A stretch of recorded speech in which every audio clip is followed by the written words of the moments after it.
Guys, what is going on? What is going on? Guys, what a great day, my Seahawks. I'm telling you guys, we're going to the Super Bowl, man. It was great stuff, man.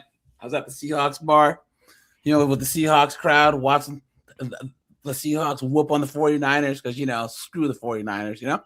It's good time, guys. I'm telling you, I can smell championship. It's been 10 years, right? Keyshawn, what's up, dude? Red Doors here. Rebecca. Hey, Rebecca, I got your email. I have to email you back. I think that you had emailed me. Hold on. No. That was Cy Guzman. Oh, yeah. Wrong person. Yeah. Guys, I get to my emails. I just have to email you back.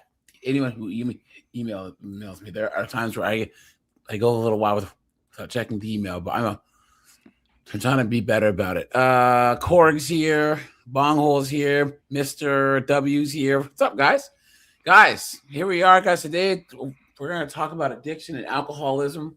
Guys, alcoholism is a tricky one, right? Because once again, it affects both sexes differently, I think. And in this case, I think that women are getting the worst of the brunt of this and will continue to get the worst of this. And there's various reasons, right? You have social media, the fact that, there's that wine mom culture,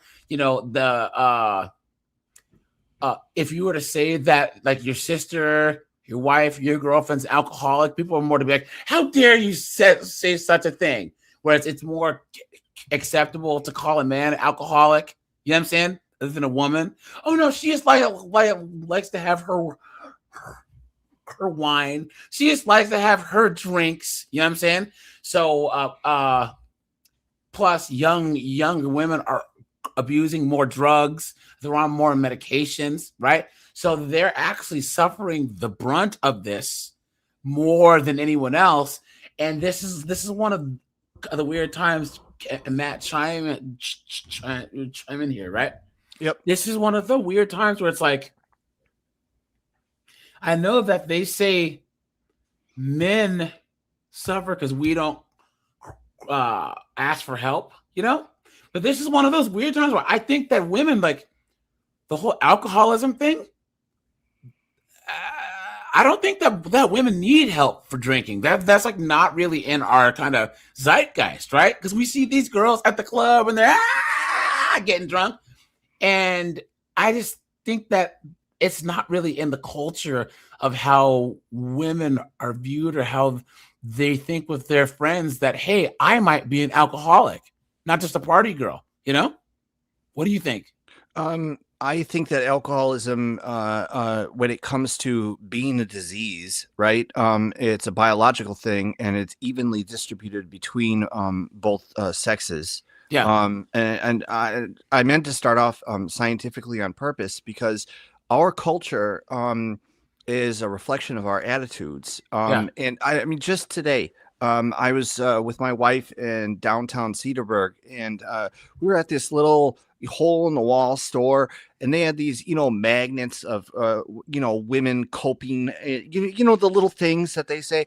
I saw this one on a shirt, mind you, that said, you're not drinking alone if your dog is there. Do you know what I mean? Like, and those are like, but this is like, it was like one of those wine mom, Yes. excuses, Yep. that where it's like, it's very tongue in cheek, and it's sort of, has like a humorous bent to it, but you're being humorous. That's like being humorous about the AIDS virus, Yeah. because alcoholism, if you want to talk about Wisconsinites in particular, kills more people in the end than probably almost any other public health issue out there. Except smoking. Smoking's number one. For Wisconsinites, I believe that yeah, in the United States, tobacco-related deaths is number one, and then But if you measure all of the long-term problems that are associated with alcoholism, and you Mhm. were to go back and trace, because not all of these deaths that are attributed to alcoholism actually get attributed to alcoholism, because it Mm. can look like a bunch of different things. It can look like liver failure, it could be look like organ failure, it can look like a heart attack, it can look like a stroke, but all of these other health conditions are brought on by alcoholism when you use it every day Yeah. to excess. And that's a very common thing, because more Germans and Eastern Europeans settled in Wisconsin than almost anywhere else. Yeah. Okay. And so that's very much a Wisconsin cultural thing. Okay. That Russian attitude. Just to give you an idea, I went to Cancun for spring break one year when I was in college, right? And they had all these drinking games down there. And when you walked into one of these bars, the idea is to get people laid, so like they promote drinking, right? They had this big rule that when you came in, the game is that if you could drink the bartenders under the bar, that you got to drink for free, right? So all your drinks for that evening were paid for. The 3 types of people that could not participate were Russians, the Irish, and people from Wisconsin. Guys, Because the bartenders, I'm Russian and I approve of this message. guys. Anytime that the Russians, the Irish, or the Wisconsinites walked in, guys. Ladies and gentlemen, let's get ready to rumble. But that reminds me, though, in college, there are these 2 really, really cool Irish chicks that I went to college with. And they were both like 5'2", 5'3", and I remember them because you guys remember the Boondock Saints when that movie first got popular. Yeah, one of them actually had that like hand tattoo. She just got it like before the movie was popular. She actually had that. It was badass. A common tattoo. And then she had like both of them have these really cool Celtic crosses like in the middle of their backs. Dude, they could drink all of us under the table. It's a cultural thing. It was nuts. Like it was a thing to invite them to parties, just to be like, hey. So it'd be like the only time that us guys were hanging out, it was just like them 2. And like, yeah, someone would smash them, but they were cool chicks, right? But they would just come and just drink and hang out, and all of a sudden you see beer cans, the beer cans next to us. And we used to watch people who were new be like, they're drinking that. It's like, oh yeah, they are. So yeah, guys, here let's break some news really fast. Let me see here. One second. Guys, thanks for being here, guys. Guys, we are almost at 30K, guys. So make sure that you are subbed. If you're not, guys, please sub. I appreciate that. Let's do this here, guys. One second. Let me see here. 1 second. And let's go.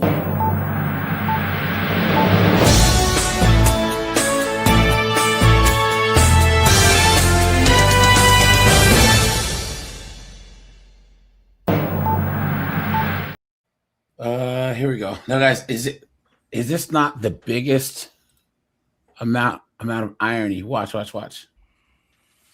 Can I do this? Hold on. Watch. If you wanted to do some kind of qualitative study. With the decline in the birth rate for the next generation, national data shows colleges' enrollment will suffer. Over the next decade, Arkansas is looking at about an 11% decline. The northern part of the U.S. could soon be hit the worst with the declining numbers. That means those college recruiters will be coming down to the South for exceptional students. We know that students who travel out of state for their undergraduate education are less likely to return to Arkansas for employment.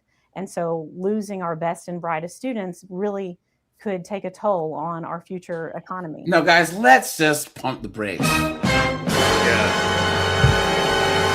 Matt, snowboard. Did you see how colleges that are brainwashing women to this feminism that's making the birth rates drop are now suffering because women aren't having kids?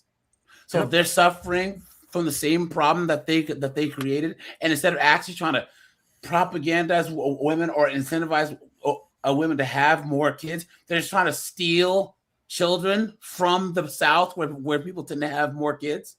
Well, and the other thing that they're doing, and I think that this is almost deliberate, is that they're seeking to bring in more foreign students to replace the domestic students that no longer attend these universities, because those people bring in a lot more tuition money. But the issue now is that the birth rate is so low.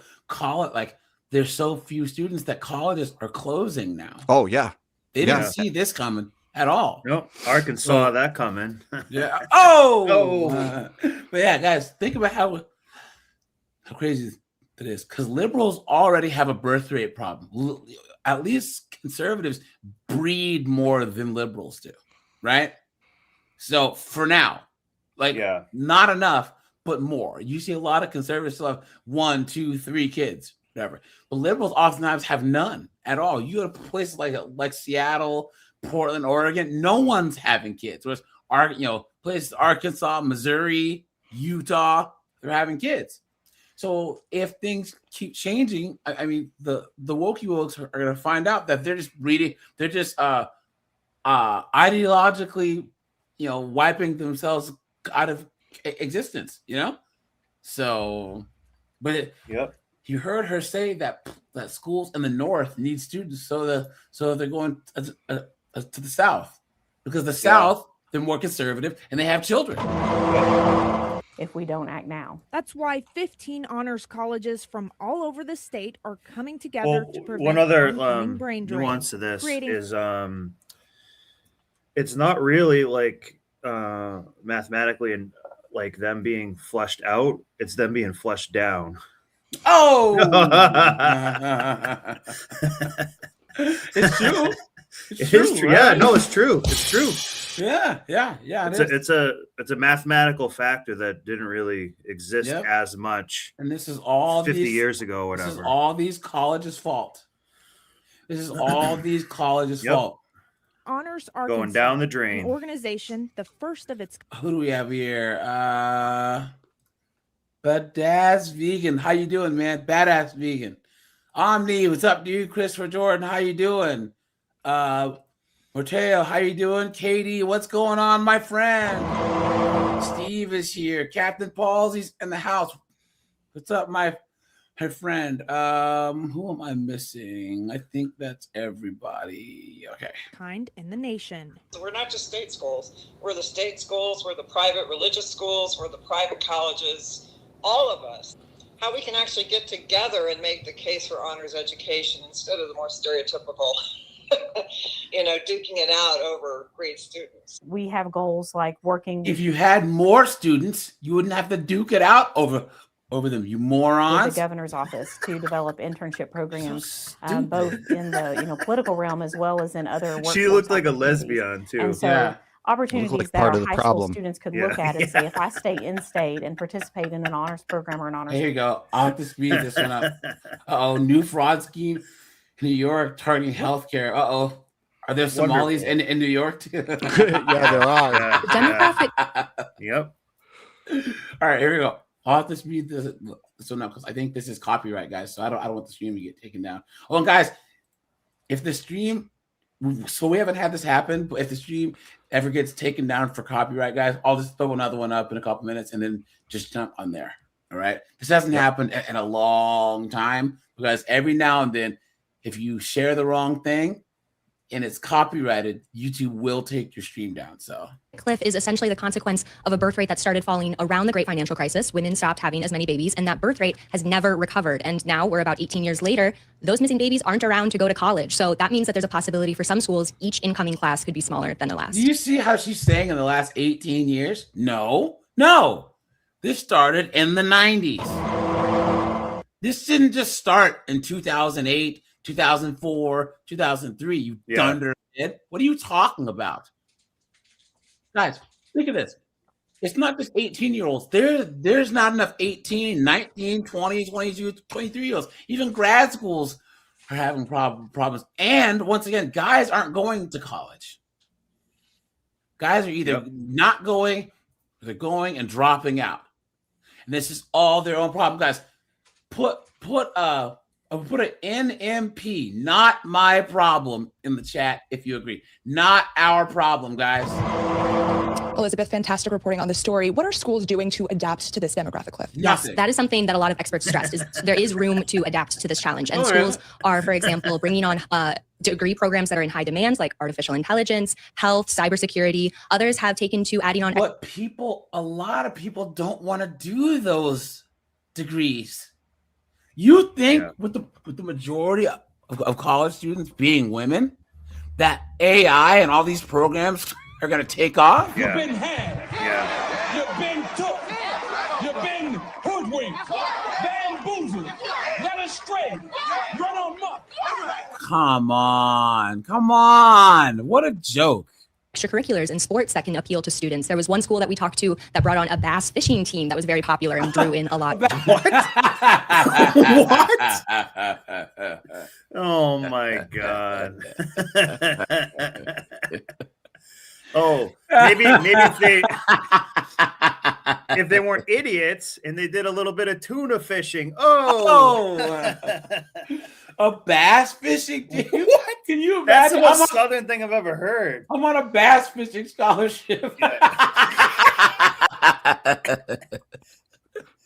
Hey guys, I'm not trying to down talk fishing, right? Fishing's fun, and those that are good at fishing, that's a skill. You know what I'm saying? Like, my ex from back in college, her dad, he was a pro bass fisherman. He was a foreman at a coal mine, but he was also a professional bass fisherman. And I remember he would just get sent like super, because he was sponsored by Oakley, so he was getting those expensive like $300-$400 pair of Oakleys, and he just be like, and he just like leave them in the car, throw them on the couch. I'm like, he's like, oh no, I have these for free. It's crazy. So, but yeah, he had a boat from one of his sponsors. He got all this expensive gear, and to him, he was just so good at it. It was more of like a hobby. You know what I'm saying? Yeah, it's crazy. Of students. There's also, some saying, the better the bass fisherman, the more they use the hard R, and it's just kind of a reality. Nah, I don't think so, because you have dudes up in Oregon and Washington State and all that other stuff. That's true. That is Maine, all that other stuff. I would say catfishing. Oh yeah, Maine. Yeah, catfishing. Yeah. Guys are better catfishermen. The more hard R's he drops. That's the damn sure. But hey, he sure will come to the cookout though. You know what I'm saying? Yeah, no, they're good. They're good people. They'll give you anything. They'll give you the shirt off. What always irks me, guys? That these wokes, these feminists, you men need to watch what you say about women when there's no women around. Why? Yeah. Why are you trying to police? Why do you care about what people say when you're not around? That's the dumbest thing I've ever heard. Why are you trying to thought police people? Because I guarantee that there's white guys that I know right now that drop the hard R in their house. I don't give a damn. Yeah. I'm not there to hear it. What does it matter? Matt, you were saying? It's about power. And exercising that power, and they like to utilize it to control how people think and what they say, because then you can control what they do. Exactly. You see this exercised in every authoritarian regime around this planet. This is like a really nasty part of the human condition. And these people on the left, that's where they operate. Every single place where they've achieved power, disaster has followed, because that's what you see under authoritarianism. Someone says, I live in a Christian country. I can't speak for Islam. Nothing can be more parasitic and evil than Christianity. See, I disagree. It's your opinion. I disagree too. I disagree because look at Christian-based colonialism, and then look at Muslim colonialism, and look at where each has led. Right? Yes, the French and the Brits colonized, fine, but look at the West as compared to you guys know where Islam comes from, right?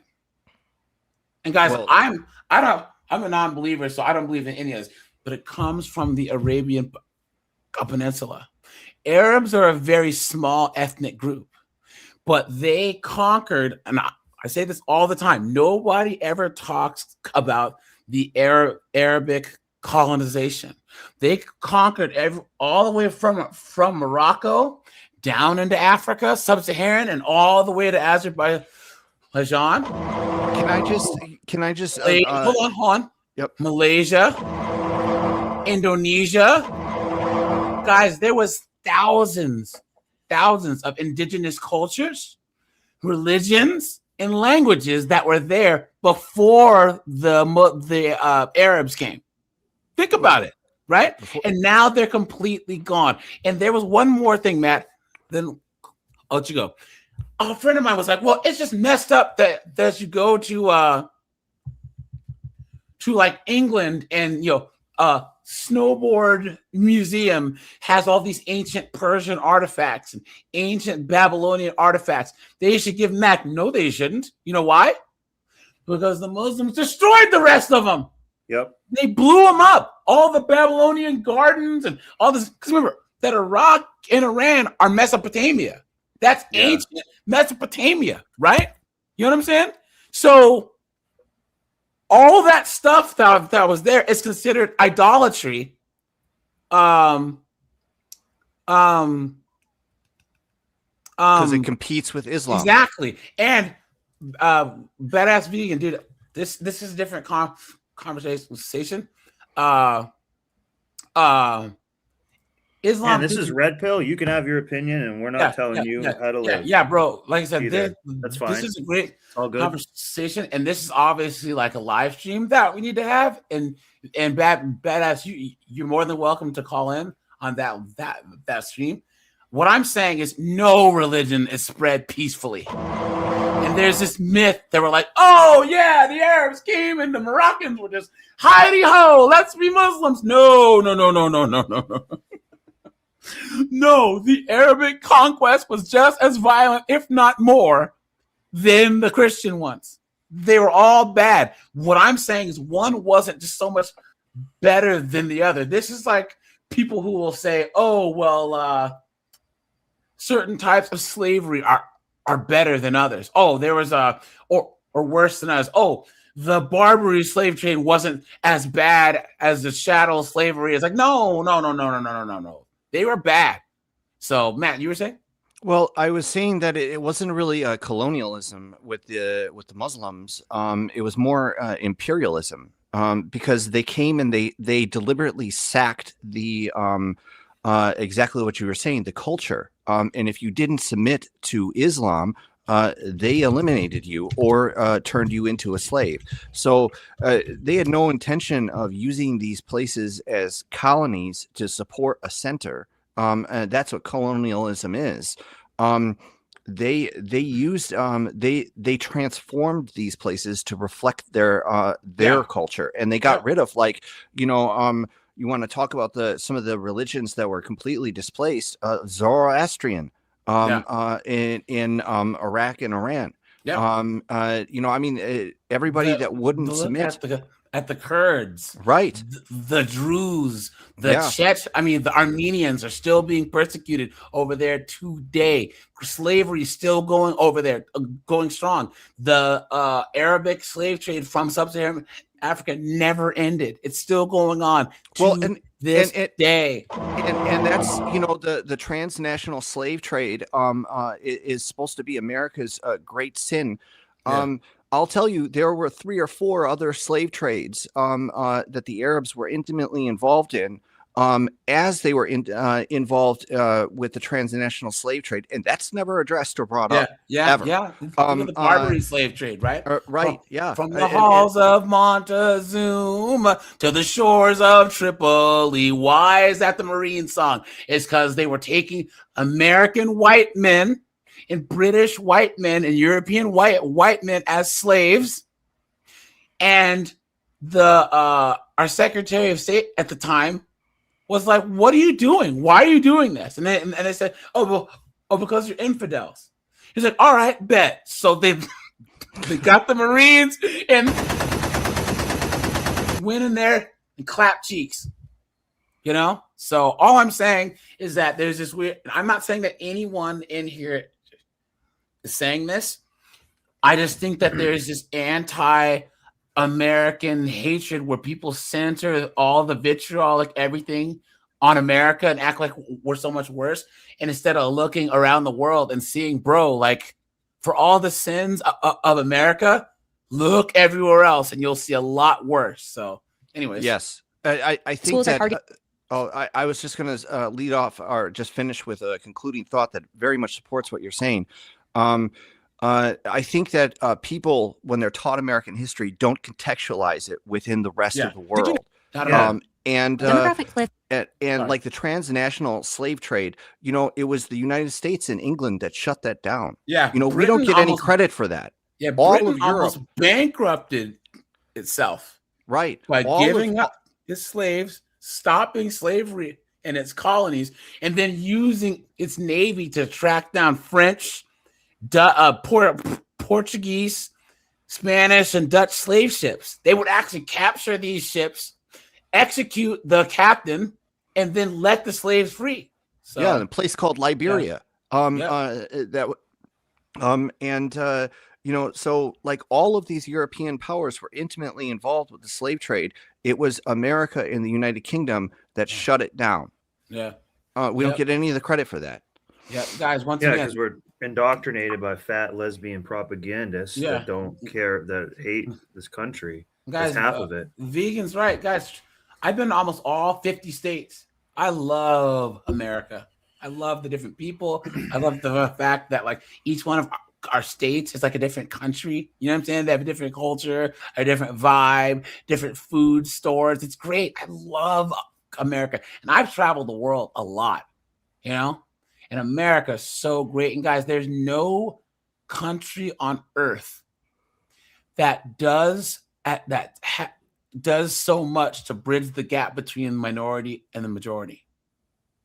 You can't name any country on the planet Earth where the gap between minorities and the majority is so small. You think China is actually trying to have ethnic minorities? You think Finland and Norway, where they're 98% Finnish and Norwegian, that they have any type of anything? Come on, bro. You can't argue that any country on earth is better than the United States. You can't. You can't. Oh, well, AJ moved to Scandinavia. Oh, where I'm, 0.001% of the population? Please. You've been had. You've been took. You've been hoodwinked. Bamboozled. Led astray. Run amok. And guys, please, in the chat, code your language. No swearing, guys. Anything controversial, change a letter. Carlos X, what's up, man? But yeah, guys, please, you know, you guys, listen to the mods as these lives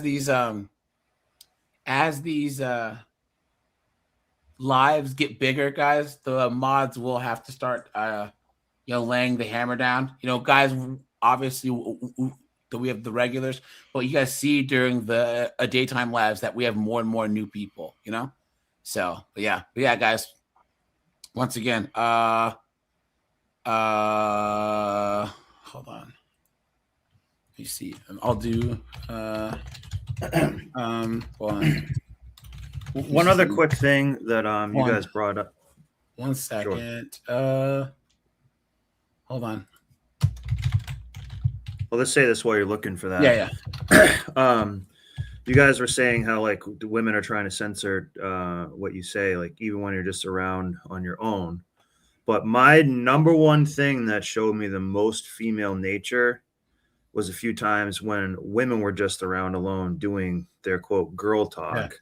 And I wasn't sitting there eavesdropping, but they will trash men all the time. The most disrespectful. Talk about how they cheat. Not even that. Whoa.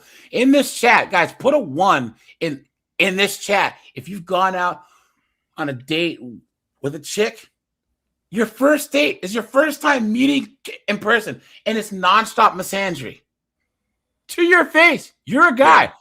Oh, well, you know, men are trash, men are cheaters, and blah, blah, blah, blah, blah, blah, blah. Men suck, men are horrible, men are this, men are that. check their privilege, and you're sitting there like, what? Like women just feel so comfortable in being misandrist. Yeah. That they can't even like shut it off long enough to like be polite on a date. Hold on. Someone said Iran. Guys, the Kurds are being slaughtered in Iran. So here, ask the Kurds how Iran is going right now, bro. Right? Yeah. Yeah, the Azerbaijanis and the Kurds. And there's another one that starts with a B, the Baluchistanis. Yes, they're being systematically wiped out. So anywhere where there's ethnic cleansing going on, I'm not a fan of. Yeah. Especially the smaller and lesser known ones, they have no choice but to close. What happens when they close? What happens to their debt? What happens to their endowments if they still have one? Yes. It can be really devastating when small schools close, even if these are like lesser known schools with not very many students. There's a study that shows that less than half of students re-enroll in another school when their college closes before they graduate, and towns are left without a key economic engine. As far as the muni debt, sometimes when schools close, investors have faced losses of as much as 50%, and then the endowments get redistributed. That usually goes to the attorney general to figure out where those funds are going to go. And then it disappears. You're going to go to the state attorney general with 60, 70, 80, 90 million dollars? Come on, bro. Come on. Snowboard. How do we feel about these government agencies and all this other stuff that is supposed to help these parasites? Redistribute money? Guys, you are better off taking that endowment and cashing it and just handing it out to junkies in the middle of the street. Seriously. And you know what the endowments end up being used for a lot? Churches and things too. Protecting diddlers in the school, the staff diddlers doing payouts. Yep. Right before they go to court, you sign an NDA, you keep your mouth shut, and you get, $3 million or something. Guys, we'll do 2 more stories because we have that tangent. This went on a little bit longer than I thought, but let me see. Here we go. 11 tonight. Hey guys, do you know who during his first presidency allocated a whole bunch of permanent increases for funding to HBCU? That was Donald Trump. Orange man, yes. And to me, guys, that's one of the biggest mistakes that he could have ever done. HBCUs, and I've talked about this multiple times, are the biggest joke there is. They're misrun, they're mismanaged, right? All the student housing looks like the projects. Some of them have a less than 10, 12% graduation rate. But all the admins and the deans are all driving Bentleys, Rolls Royces, all this other stuff. I think that with those endowments, there came stipulations about reforming that system as well. So I don't think it was just a giant giveaway. Here. Well, that's what they tell us. I'll hold my breath. I'm just saying. Because HBCUs are the ultimate expression of the racism of lowered expectations. Yep. 100%. Because if any other school had the graduation rates that the majority of HBCUs have, they'd be shut down. There is one school, the graduation rate's like 8%. 8%. That means if you go to that school, if your child goes to that school, only 8% will graduate. Insane. I have Students who attend. Stupid question. I actually don't know exactly what a HBC. What does that actually stand for? Historically Black college or university, HBCU. So back in the day, HBCUs were established because oftentimes this is like the 1910s, 20s, the 1890s, because a lot of highly educated Black males weren't accepted to white colleges. You know what I'm saying? Okay. So back in the day, they created HBCUs, and they would actually graduate, become doctors, lawyers, and they were great schools. You know what I'm saying? Yeah, this is the 1910s, 20s, 30s, 40s, 50s. Yeah. But over time, once again, they just went down the toilet. You know what I mean, guys? Yeah. Once again, when my mom was young, right? The 40s, 50s, 60s, 70s, the Black part of town, it was like Chinatown. It was peaceful. There was a little bit more poverty, yes, but the doctors were black, the lawyers were black, the shop owners were black. There wasn't any crime, violence, whatever. People went to college. It's only been in the last 30, 40 years that this craziness is where you got Nug, and Octavia. Guys, even these stupid names, Quavo, Darius, that happened in the 90s. That happened in the 90s. Yeah. And it's also a proven fact that a lot of rap music, modern rap music and stuff was like a CIA thing to get people to start doing more stupid crap. And it's literally not to, some of the music is good. I'm not saying they're not talented. It's a mixed bag, but literally a guy to it because it's poison. Guys, a CIA guy said on his deathbed, he's like, that was created to do that. I can't listen to stuff that's so negative. Guys, okay, do something that my friend told me. If you like rap music or like trap music and stuff, that oftentimes, guys, listen to it with no lyrics. Yeah. It doesn't make any beat, sense. If it's a good beat, you just listen to it without the lyrics. It's just as good, if not better, especially when you're working out. You know what I'm saying? Yeah. Because it's the bass, it's the beat, and half the times you don't need some friggin' drug addict rapper friggin' ruining the beat idiot. Anyway. So guys, try that. But guys, just here, 2026, guys, we need to deprogram ourselves from all this toxic foolery. Yeah. Whether it's doom scrolling on TikTok, listening to shitty rap music, watching for stupid reality. I would hope that none of us watch reality television, but Kathleen, I'm not talking about R&B music. See, Kathleen, you're a different generation. You weren't listening to Uzi Watt, the Baby Vert, or any of these idiots. You don't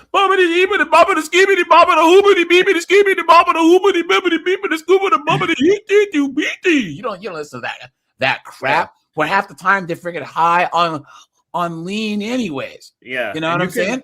You guys can look into that for yourself. And I'm not saying every rap music is bad and stuff like that, but part of around when they did that, I would say maybe late 80s and stuff, like they did have some rap music that was saying, pretty bad stuff. And that the archetype of Nug was always there, but it did amplify. No, it wasn't. I guess. I'm saying that's not the right way to say it, but what I'm saying is dudes in the 50s. Yeah, I shouldn't. That's not really the right way to say it, but that thing is that they cultivated Nug in the same way that like death metal and like metal became commercial, and then punk became commercial, and it totally ruined it. Like when rap became commercialized, they realized that all the most negative parts of the genre is what made people listen. Yeah, and then they basically said, "Well, we want to find the next."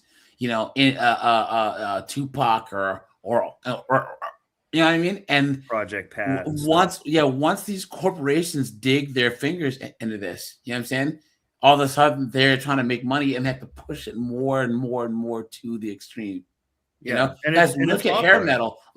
Look at rock and roll and heavy metal got popular in the early 80s, and then by the late 80s, it was all any heroin addicted weirdos with big hair got signed, and it's got worse and worse and worse and worse. So HBCUs in Atlanta are struggling to make the dean's list and the payments needed to stay in school. A quick search reveals how much it costs to attend one of Atlanta's 4 historically black colleges and universities. The cost ranges from $31,000 to $56,000, and because of that, some students are using GoFundMe to come up with the cash they need.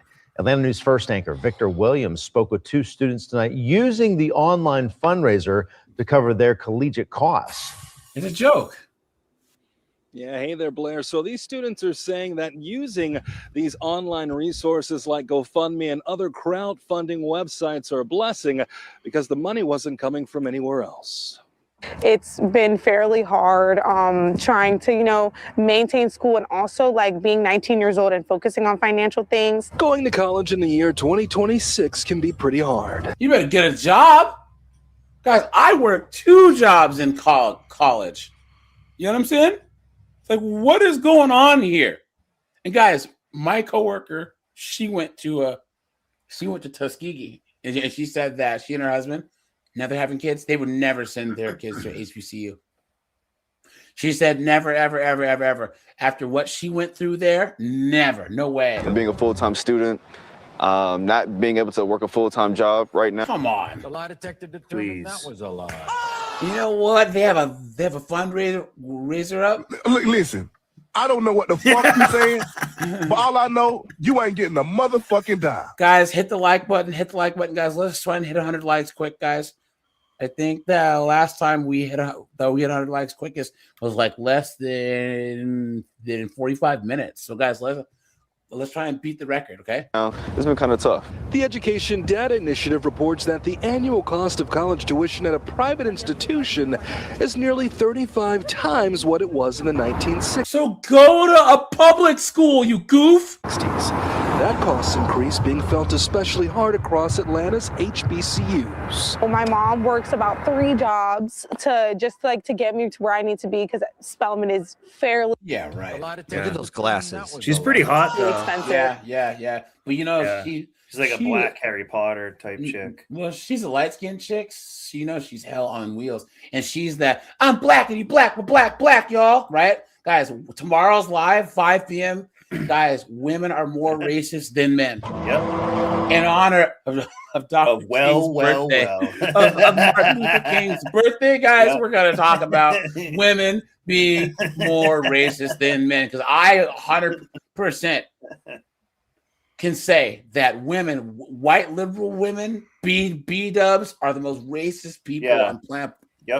Thursday morning, Spelman sophomore Journey Robinson finding out her dreams of a picture-perfect college career were in jeopardy. I started off with the amount at $17,842 that I had to pay by 5 p.m. I woke up this morning and I got an email saying 5 p.m. my classes will be dropped. But now Journey and other students are getting creative, coming up with new ways to pay for. I don't really care. Hold on, guys. We have one more story, and then we'll get. Guys, look at this. Look. For more than a year, Captain Danita Pettis has been fighting to clear her name and regain her career. Well.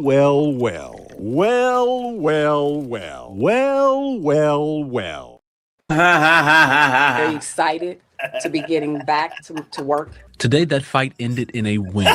Pettis, CPD's highest-ranking black female police officer who was fired in December of 2024, received an arbitration decision ordering the Cincinnati Police Department to reinstate her with full back pay and benefits. At the time of her firing, the department claimed she was let go for dishonesty, false payroll information, and insubordination. The False payroll. Stealing. In other words, yes, she was stealing. Exactly. Member independent panel. Exactly, guys. Well.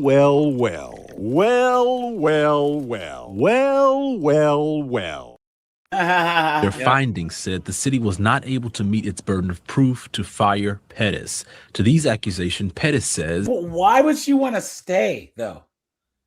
The narcissism. You got caught. You guys notice they didn't have enough of her termination. That doesn't mean that she didn't do what they said, you know? Yeah, The past I is the suspect she past, wants but to abuse her authority. Yeah, as a police officer, you know. Yeah, I got to move on in order to do my job. I have to move on in terms of my mental, in terms of my physical, in order to be an effective leader. Pettis and her legal team maintained They call that the Kamala Harris technique of answering, right? that the firing was retaliation for discrimination charges Pettis filed against Chief Teresa Thigi in July of 2020. What? This dunderhead's the chief?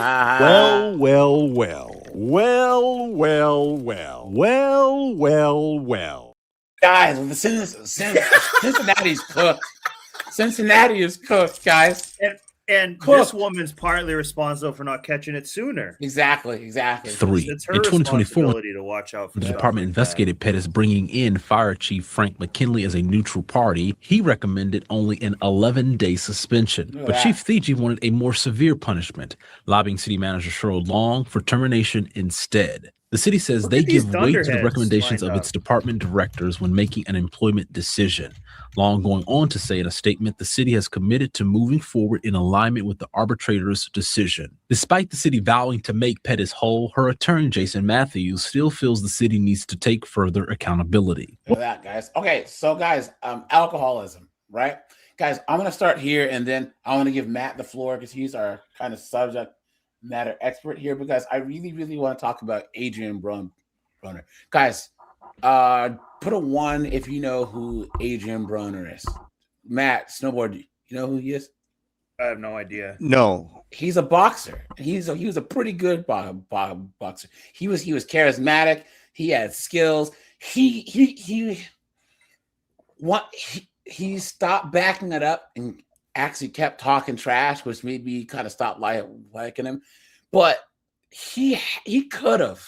You know what I'm saying? He won a belt. You know what I'm saying? And his act just wasn't funny over time. You know what I'm saying? Because he stopped getting better. He kept making the same mistakes. He kept losing, but kept talking like he was the shit. And he wasn't, right?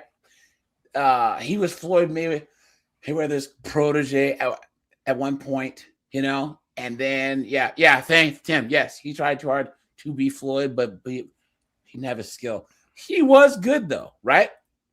So he's an alcoholic. He's a rip-roaring, rootin' alcoholic. And this was the first time where he's talked about alcohol, right? It's been hinted at, and I found some clips kind of showing over the last decade that he has a real problem with alcohol. Now, because a lot of fighters and stuff have problems with alcohol. Sugar Ray Leonard, he was on him and Tommy Hearns and Sugar Shane Mosley were on Mike Tyson's podcast. And Sugar Ray Leonard, he was like, yeah, I was alcoholic for a good chunk of my career. And, Mike Tyson, Sugar Ray Leonard is one of his idols. So it's so crazy seeing like Mike Tyson when Sugar Ray Leonard is around because he's like a personal hero. And Mike Tyson was shocked. He's like, seriously? He's like, yeah. When he wasn't training, he was drinking. After he would win a fight, first thing he would do, go in the back and drink half a handle, But he said that, the only thing that would get him somewhat clean was training. That's why he always had to train. And when his eye was jacked up, he was drinking every day. So he's like, I need to get my eye fixed. And even if it means me going blind to take a chance to fight again, that's the only thing that'll get him out of that addiction. But yeah, I recommend guys go back to that Mike Tyson's podcast and check out like a legend just being candid and saying, look, man, he used to drink every day and he would drink until he got blacked out drunk. He just can't drink. Like he can't just like take a drink, And I don't know. I think people that are, and Matt, you can chime in here. I think that there's people, really good musicians, athletes, authors, painters, their brain, that one thing that makes them so special at what they do,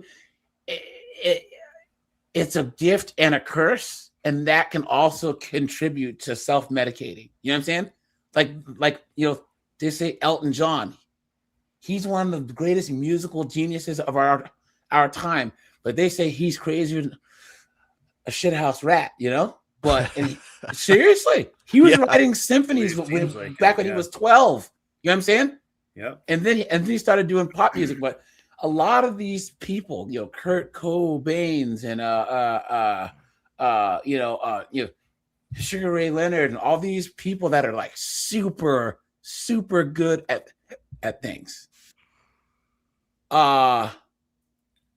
Well, I've heard a theory that is somewhat similar to that, and they're saying a lot of people who are like fighter pilots and things like that, they like the stress, the like adrenaline, the addiction, and when they don't have it in their life, that the substitute. I'm kind of like that. Like I'm gonna learn a lot from this. You guys are basically gonna sell me to like stop. Guys, that's why that a lot of fighters do the Bolivian marching powder. They say, guys, if you've ever trained or you've ever been in a fight, that adrenaline dump, I don't like that. Some people are addicted to that. Yeah. The Bolivian marching powder is the closest thing that you can get to that without having to physically put yourself in danger. So look at Conor McGregor. Why do you think he's been off the rails the last 5 years, 6 years? His brother-in-law is head of one of the largest cocaine crime families in Europe. So he's got keys of the coca. You know what I mean? And he's just been coked out of his mind. So, but guys, here, check this out. That's what I did, and it was a long trip to get here. It was a long trip to get here. It was some days I relapse. I be straight. I stop drinking. Then on the weekend it'll be like, fuck it, have a drink. Then come back on Monday, it'll be like, I can't even get up to run because I'm hungover. And then it's like, damn. It was one weekend. It was like, man, I'm drunk too. It was one weekend, and I'm really looking in the mirror at myself, drunk. And I said, man, fuck it. I said it out loud and everything. I said, fuck it. And I ain't drinking yet. And I've been going strong for like the last 3 months. But it didn't work out because he got spotted in public, just drunk, acting stupid. No, I'm not. It's sad, man. It is. But this is him. This is him recently, right? So he's like asking these two dudes to buy him a drink in Vegas. It's sad. Wow. My bad, brother. What up, though? What y'all got in y'all cup? This is lemonade. We got liquor in the cup. Cow's door is. All right, go get some liquor and come back and talk to me. Yeah, guys. And he's made millions, tens of millions of dollars. And this is how he is now. You know what I'm saying? One of the, he had his name in lights, Madison Square Garden, he's telling dudes to go bring him a drink. No, it's all love, but go get some liquor and come back and talk to me. Yeah, off GP. Okay. Sad. You see that? Hold on. How do I get rid of this? And then this is him on Rampage's podcast, right? Watch. Where'd we go? You went on this podcast, you were drunk. Are we in a different place right now with something going on in life? I think it was after my last fight. Got it. At that time, I was going through like just a lot of shit, just life, period. And, baby mamas, other shit, just life. And then it was just like, fuck it. Because honestly, nobody know what us athletes really go through. Yeah, Chris said it the best. One day he looks like he figured it out. The next is an absolute shit show. Yeah. Some days it'll be like we'll be the happiest in the world then, and some days it'll just be like fuck it. And that was just one of them days. And to be honest, man, I think they got something. Guys, hit the like button, please. Let's try and hit 100 likes, guys. We're at 84 likes, guys. And guys, hit the subscribe button. Hit the super chat button, guys. Thanks for the cash apps. The super chats did really, really good last week. Hit the join button, guys. I appreciate that. Man, they liquor or something, man, because I ain't the only one that went crazy on that platform. No, guys, look, and we're almost done here. And then Matt, you can chime in, but yep. Look at this. Where are we here? Okay, so this is him. Wait. Where's him? Watch. All right. Oops. This is the zone. Hold on. I don't want to do that. Look at this. Okay. This the. Oh, what this? The cup. He smells. Him and his. Hold on. So this guy's doing a thing on him about like his alcoholism and all this other stuff. Hold on. This is him in child support court, and he's like, "Yeah, I can't pay child support," but this dumbass is flexing his cash and his jewelry on Instagram. So one of his baby mamas brought his Instagram as evidence to court. Man. Moron on yourself. Yeah. Look at this. This is him being drunk. He's drunk. Look at that motherfucker. Shit, I bought back here, motherfucker, right? Fucking shit. You know what? Come on. Isn't this sad? Look at how out of shape he is. You know what I'm saying? Just looks like a drunk old man. You know what I'm saying? And then there's a clip of him drunk on look at this. Now guys, look at this. You know what? Here, look at watch. Let's see him when he's actually like in shape. Watch. Rounds.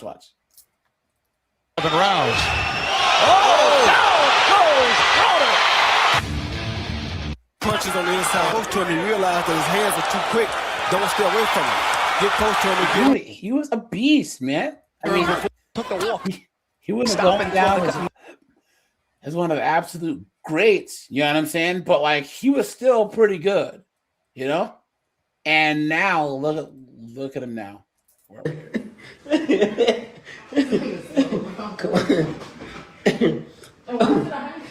Oh, he took my drink. God. Who this for? Huh? Who this for? God. Who this for? She said, who this for? Who this for? Who this for? What is for?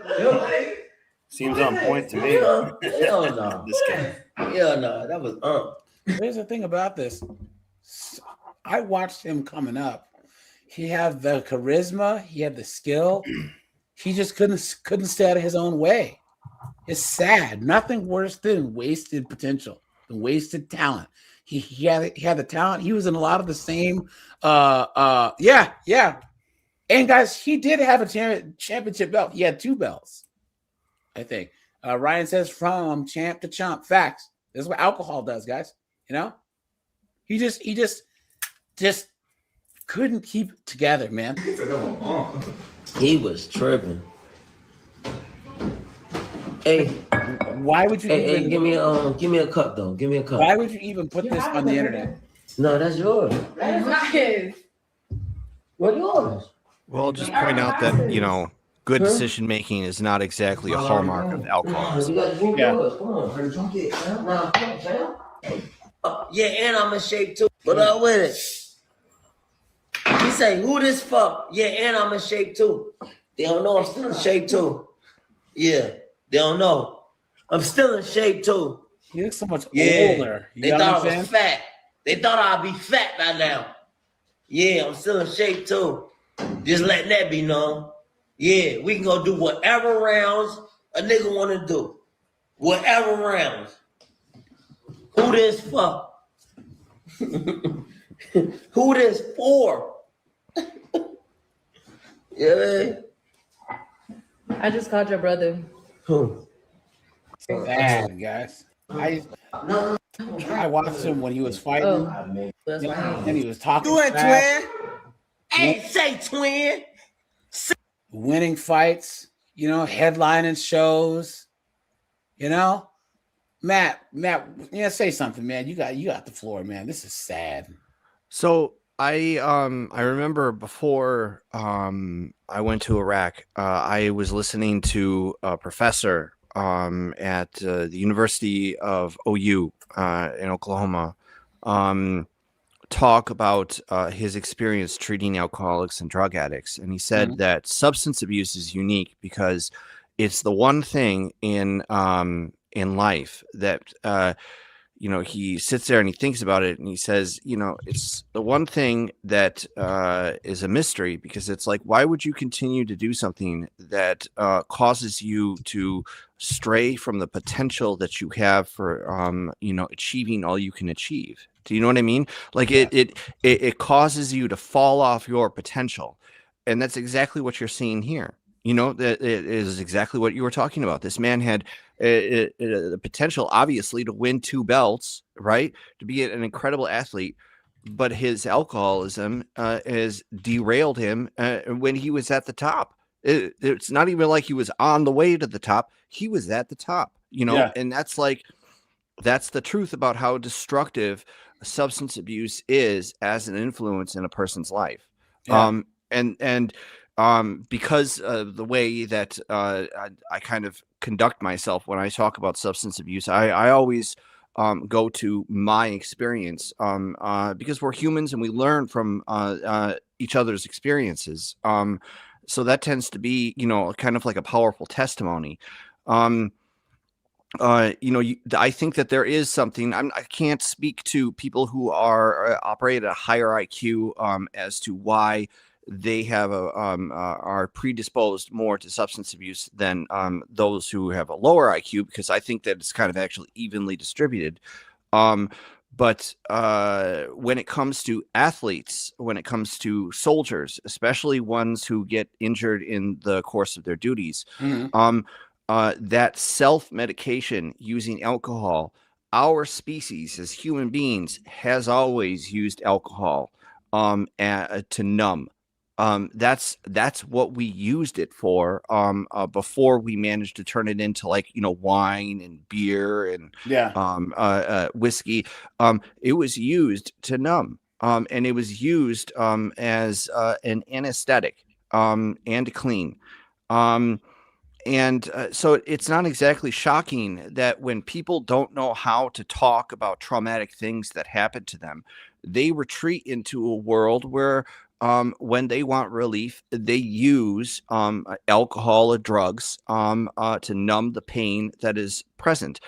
And this is where I'm going to go into my experience. So, I did not know how to talk to other people, and I just didn't see the value in talking to other people about friends that I lost in the military.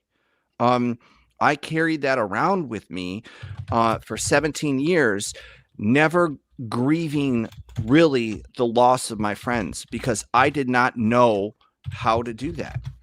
All I knew how to do every night was to drink to an excessive, almost a lethal amount of bourbon in order to sleep. And we're talking in excess of a bottle a night, Wow. 750 milliliter bottle. That's what I needed to drink at minimum in order to fall asleep at night. And the irony here is, I was doing that to numb myself, right? But in doing so, it prevented me from ever engaging meaningfully in the grieving process and actually getting myself out of the emotional pain that was kind of tormenting me. Do you know what I mean? It's like you're stuck in a Groundhog's Day where every day feels the exact same, where you're constantly just experiencing pain, sorrow. There's not really any relief until you start drinking, and then the best you can achieve is numb. Do you know what I mean? Yeah. And so that's substance abuse. That is self-medicating that causes substance abuse and alcoholism. And I had kind of the dual experience of being wounded in the military and being put on Oxycontin and then becoming an alcoholic. And I've got 4 years of sobriety now, and Congratulations. this is I don't think that I've ever thought this clearly since I came back. In fact, I know that I never thought that this clearly before because I was never sober. When you're on things like Oxycontin, that's a drug that affects you, 12 hours at a time. Yeah. I never had a period where I was actually off of that. Do you know what I mean? Yeah. And so I was on that for minimum 12 years, and then drinking while using that. And then when I got off of that, and there was no let up. It's not like I went, a night here or there and didn't drink. This is how I went to sleep. Wow. Do you know what I'm saying? It's this was as critical to me as breathing.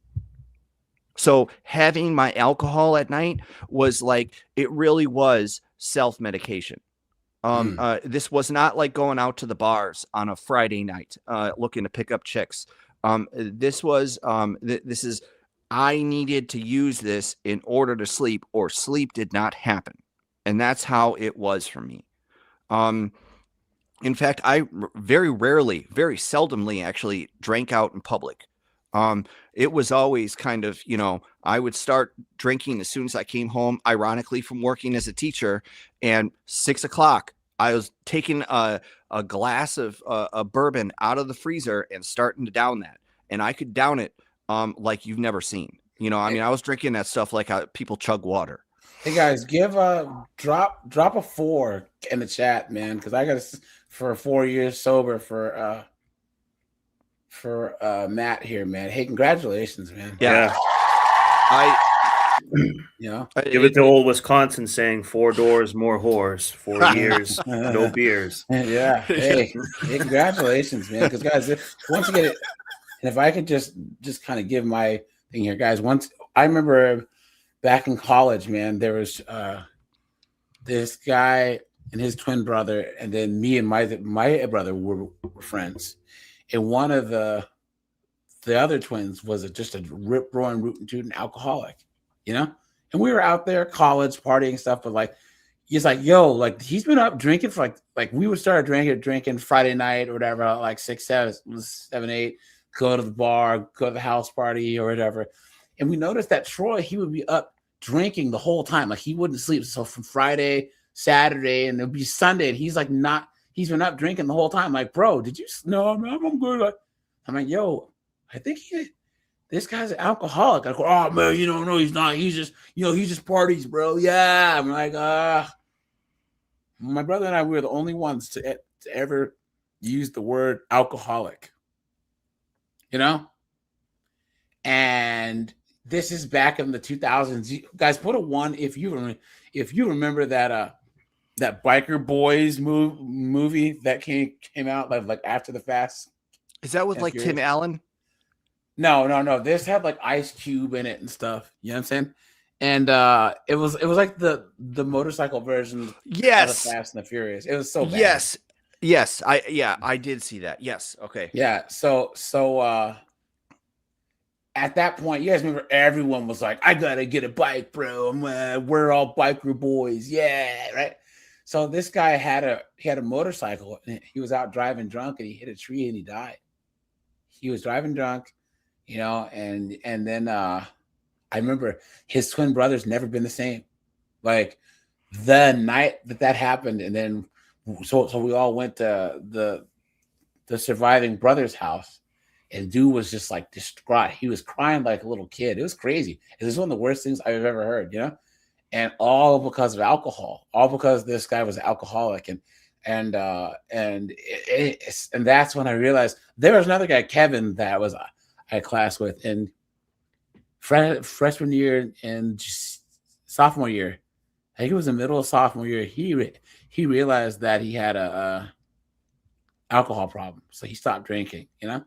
Because he would just get blackout drunk and just do all types of crazy stuff. And I don't, he just quit cold turkey. Some people can, some people can't. But I think that he knew that he was on his way to becoming like super dependent on alcohol. Maybe it was past the this is fun stage. It was like getting right past to the this isn't fun anymore. Yeah. Where you start to have consequences for your using. Yes. Yeah. So Matt, can you give us like a little bit of insight on like A, like how you navigate the world now, and then B, actually first, okay. Guys, anyone who wants to call in and share your story, guys, hit that StreamYard link that's pinned at the top, guys. You're more than welcome to call in. As this is not the a morals police, right? All we're trying to do is give good practical advice and share our experiences. I admire anyone who's trying to get better, because trying to get better is a process. Trying is the first thing that you can do. This is my layman's thing. Matt's more of an expert, but guys, also too, some people can have a drink and some people can't. Some people can gamble, some can't. Some people can. Well, then there's things like heroin where no, you just can't recreationally do heroin, obviously, But guys, there are things that some can do and some can't. Guys, I like beer and stuff and scotch because I like the taste. I drink non-alcoholic beer. I just like the taste of beer. It's just a bonus that it has alcohol in it. You know what I'm saying? But I've never really had a problem with drinking, but I understand how someone can. You understand?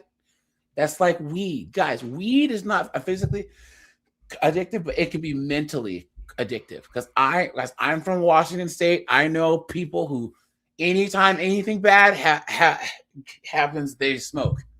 So it's like they don't have a coping method. They've never felt like real negative emotions in years because they get stoned instead of feeling that tinge of anger and sadness and all that. So I think that for all you young guys, and this is just me, if I know some you guys aren't underage drinking, don't do it, but I'm saying, guys, look at if you are in an environment to enjoy yourself while drinking, or if you're in an environment to just get plastered, right? Because we all know college, when you're in your 20s or like the military, guys, we're gonna have a case race. Guys, put a 1 if you've done a case race. Snowboard. You know what a case race is? No, but I mean, I have an idea. It's finishing off a case of beer. Yeah. It's seeing who can crush fast. Case of beer first. Yeah.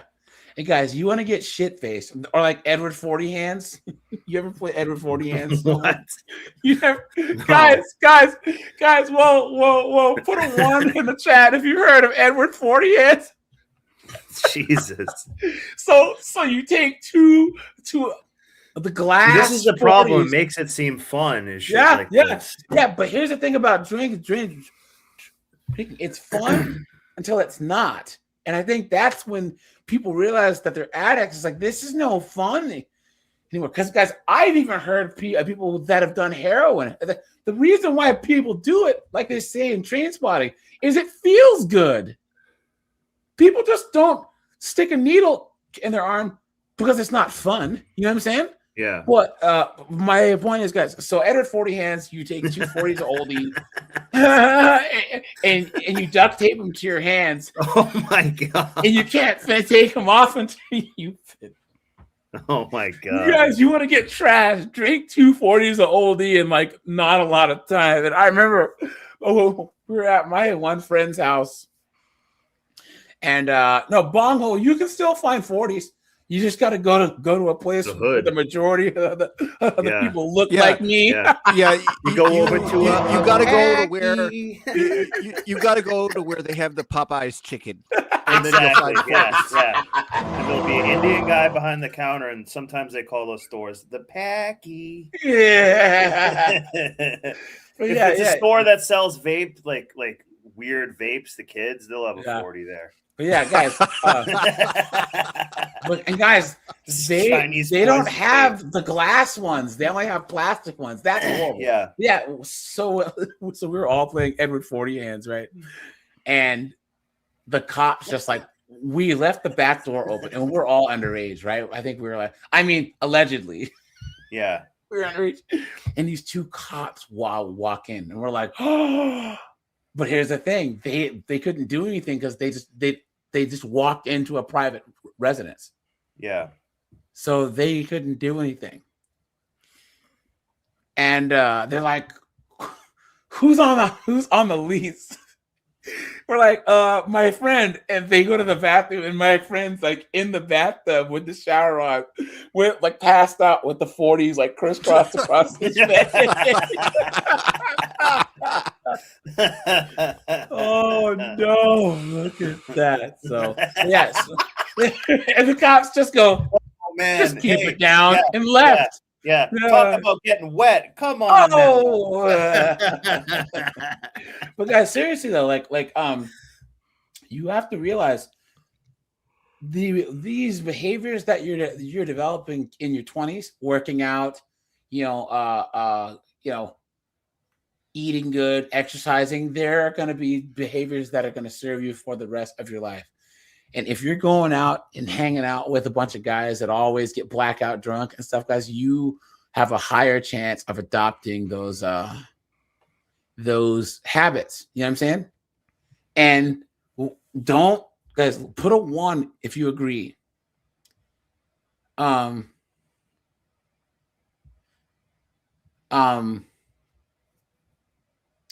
are people out there who, when they see you start to do better, it's going to hold up a mirror to them, and they're going to get jealous, and they're going to try and take you down because they don't want you to move past being their drinking buddy. They don't want you to actually be successful, ambitious, travel, have nice things, maybe be in a relationship. It's a very feminine way to think, but you guys know that there's these boys raised by single moms that treat their male friends like how women treat each other, But guys, you really, really, really, really need to track what your behaviors are. And once again, do those relationship audits where every 2.5 years, write down everyone you talk to, put the pros and the cons of your relationship. And if the cons outweigh the pros, kick them. Don't talk to them, And once you start doing that guys, over time, you're going to kind of filter out all those idiots that have been responsible for stifling your mental, emotional, and economic growth. Matt, question for you. So what do you think? What would you tell your 20-year-old self? Not to drink. Okay. Yeah. No, it's I think that alcoholism, especially where I come from, is sort of pernicious in the fact that it's like that analogy that we've talked about before with the pot of water with the frogs in it, right? If you try and put a frog in a pot of boiling water, it jumps right out. But if you leave frogs in water that is just warm and then you light a fire underneath it and bring it up to a boil, they will die in it. And to give you an example of what I'm talking about, that is how alcoholism actually, it's a progressive terminal illness. And people. Whoa! Wait a second. Okay. Can you say that one more time, my friend? So it's a progressive terminal illness in that it always goes in one direction. Wow. People don't get better. They don't relearn how to drink. It only goes in one direction. And that is the experience that is talked about in the recovery community. That is that is something that is agreed upon with all doctors who treat addiction. And with all alcoholics who have recovered from this disease, is that it only goes in one direction. People can kind of normalize their drinking after some bad event happens and keep it at the same level, right? They can lie to people that they're around, but they can't lie to themselves. That's true. And the drinking always gets worse. And you just what happened with me is that I was giving up things slowly in my life that mattered more and more to me. I'll give and you don't do this all at once. You're not trading in everything that matters all in once. You do it little by little, and you make the decision each time that you do it to choose the drinking over the thing that you enjoy. That doesn't involve the drinking, and so you're always making that choice, right? To keep to keep the substance abuse, to keep the habit going, and the consequences of that habit always seem to rule out those other things in life that you enjoy the most. Shooting, for example, target shooting is one of my favorite things to do. I had to give that up. Do you want to know why? Because my hands would shake in the morning. Wow. And obviously that's because I drank bourbon like a fish every night. And so when I would go to the range, I couldn't actually get any better. There was no benefit to me going. I was just burning ammunition because my hands were shaking to the point I couldn't steady them enough to actually do what I was there to do. And so I just stopped. I just stopped shooting. And it's not like, you think about these things and you think, Matt, go ahead. Imagine guys, Matt would show up to the range and they're like, man, had a rough one last night. You kind of smell some alcohol. He said, You're not asking me. No, it's called garlic croutons. Yeah, it's garlic croutons for about 10 years. Yep. It's crunch time. I'm just joking around. But I get it. Keep going, my friend. I had garlic croutons for 10 years at that Nice. point. So it's like you rationalize that, like, well, it's just safer for me not to go and do this anymore, right? Yeah. You don't think about it like, well, maybe I should stop drinking. No, that doesn't like enter your conscious mind because it's like a foregone conclusion. Yeah. You know what I mean? And that's really indicative of where the problems begin, right? Like you ask people, like what's a good sign? A good sign, like a good rule of thumb is if you feel like you need to drink or have something in order to have fun. Like when you go out with friends, if you have to have alcohol in order to have fun, that's indicative of a problem. Yeah. You potentially have a problem. If you have a bunch of consequences like DUIs, if you've lost friends, if you've broken up with women and alcohol was the primary driver or involved in that, that's indicative of a problem. Yeah. And you should stop. And if the idea of you stopping scares you, that's an even more of a red flag, right? If that is unthinkable to you, that is even more of a red flag because that means that you're dependent on this to cope with life. That's what real substance abuse is that you're dependent on this external thing to deal with things that when you were 15 years old, you didn't need in order to deal with life. You didn't need to drink like a fish in order to deal with life and deal with life's ups and downs. As an adult, if you do, when you're supposed to be stronger as an adult and more capable, that's an issue. Do you know what I'm saying? Just really fast. A Mystic Mark says this goes for all addictions. Anytime difficulty arises, the addiction's gone to use. Just cigarettes are the same. You smoke when you get mad. And something's frustrating. Yeah, guys. Cigarettes are actually, I actually think, the most addictive thing out there. It's one of the hardest things to kick. Well, you know what I mean? Going right with that comment, if you want to talk about coping in our society and kind of how pernicious this is, like, what do you like? And maybe it's a little bit different for me as a Wisconsinite. Can I just interrupt one thing? What does pernicious exactly mean? Sneaky kind of, or yes, insidious. Yes, insidious is Okay. the best word. Yes, Okay. a very negative influence. Like when I was taught as a kid, I was taught obviously by the example of my parents. Like when I saw them celebrating, what were they doing? When they got a job or we had some kind of Christmas or family celebration, what were they doing? Well, they were drinking.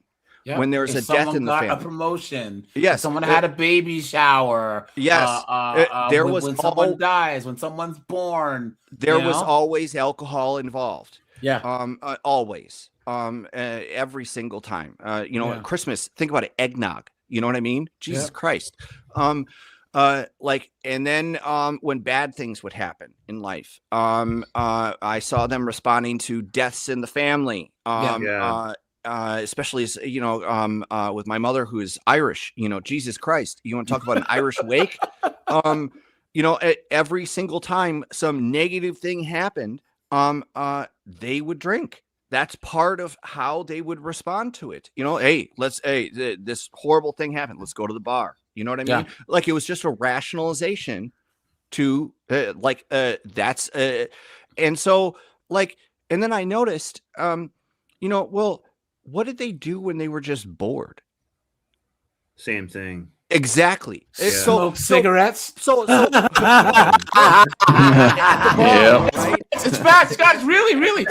Seriously, guys. Do you guys know that like one of the reasons why smoking became so prevalent, because it was always men who smoked, right? Men smoked cigars, stogies, or cigarettes. But then in the late 50s and the 60s, what happened? The washing machine, the dishwasher, the microwave, and these housewives started having all this time, so they started marketing towards housewives to smoke. Yep. And women, it's like a stimulant too. Yeah, and they would just smoke cigarettes. It was a way to pass the time, And they would smoke and smoke and smoke and smoke and smoke and smoke and smoke. Andrew Wilson has a funny thing about the reason why society is so jacked up is because smoking is not as prevalent. He said it's an appetite suppressant, so people weren't fat. They would chill out because they had to smoke, and now everyone's stressed out, fat. But people also would do it in the workplace too. Yeah. I'd say the workplace is actually where people probably smoke the most, because it's like you can have a break. I think there actually is. I don't actually smoke cigarettes and stuff, but like, there are kind of studies saying that nicotine can really help, like, boost cognition for certain amounts of time. Yes. Yeah. So it kind of, But the truckers and stuff like that. But the issue is, where does nicotine come from, and what is it, and what's the delivery mechanism, and what are the other chemicals that are coming along with the nicotine? Yeah, Is the tons, issue, like right? 400 chemicals Guys, in cigarettes. Cultural shifts do make a big difference. Because do you remember we talked about the UK and how they used to have pub culture, right? Yeah. Where people would just go to the pub. They wouldn't drink at home at all, right? But then all of a sudden they had these, what are they called, off-label stores? Hold on. What are they called? I can never. We need Anonymous remember. here to know his weak. They're called, whatever term it is, it's like a weaker term than they'd have in America. Off-license stores. License stores. It's any store that refers to off-license refers to any store selling alcohol for takeaway, including supermarkets, convenience chains, and dedicated liquor stores. Now, guys, they never really had those in England. You used to have to go to the pub to actually drink, and there was pub culture. So you have the pub, the bartender, tender. Oh, snowboard! You had too much. Go home now. Go on now, home, right? Yeah. But now, but now alcohol is more available and cheaper than ever in the UK. So alcohol use is going through the roof, man. Absolutely insane. Guys, we had 100 likes. I appreciate that, guys. Thank you so much. That's an interesting one, the pub tie-in. Yeah. With the pub tie-in, because there a whole bunch of stuff happened around COVID and stuff where people couldn't do that anymore. Say the cough, please. Please don't say the name of And around that time period, everybody got kicked out, and then they're at home drinking on their own. Well, stop. I just want to say one thing that went along with what Matt said. That's the opposite of this pub culture and stuff. You said Wisconsin, they drink a lot, but New Hampshire actually I think drinks the most. They consume the most alcohol because it's a lot of lakes. People come up to, they usually come up from Massachusetts and they go to party, so to speak, and it's a seasonal place in a way. Yeah. At ski resorts, and people drink a lot actually snowmobiling and stuff like that. So the culture around you really can have a lot, your family too, but the culture around you making it in the world a really big deal. And I think Wisconsin kind of, they're northern states as well, but there are other northern states where they don't, you don't hear about this in Idaho and stuff. Well, Idaho is not exactly a northern state, but anyway.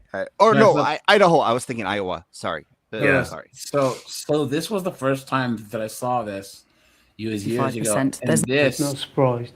is showing Home. how even And a bottle 9 of years wine or ago. two. Look at this guy. He Straight has up liver alcoholic failure. liver disease, Look at that. but he's not an alcoholic.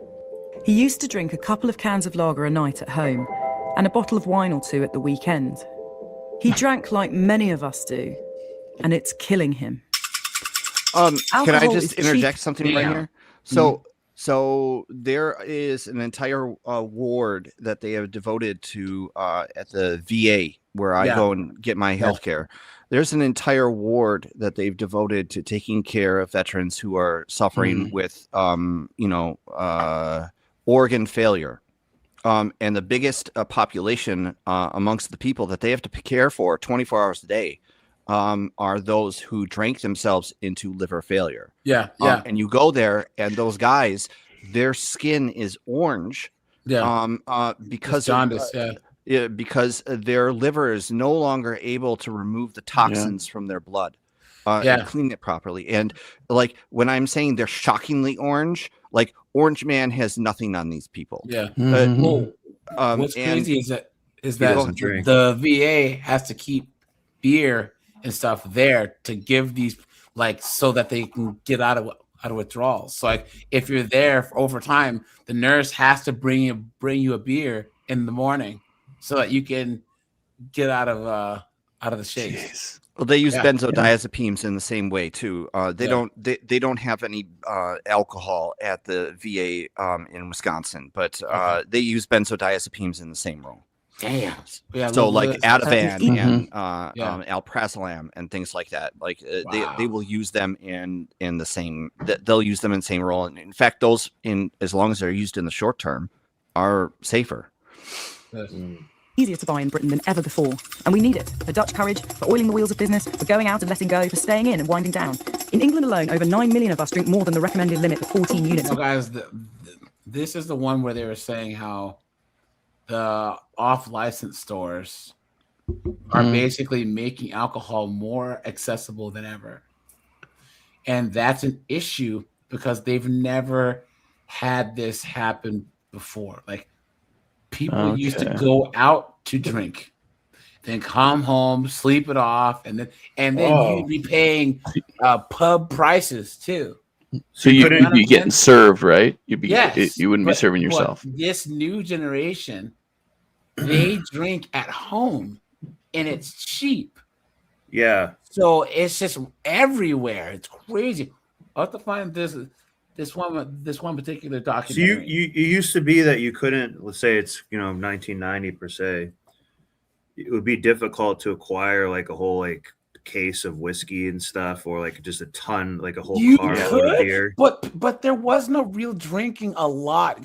Anyone who's from the UK, let me know. But like there was no getting trashed at home. Like you would have like your Christmas party.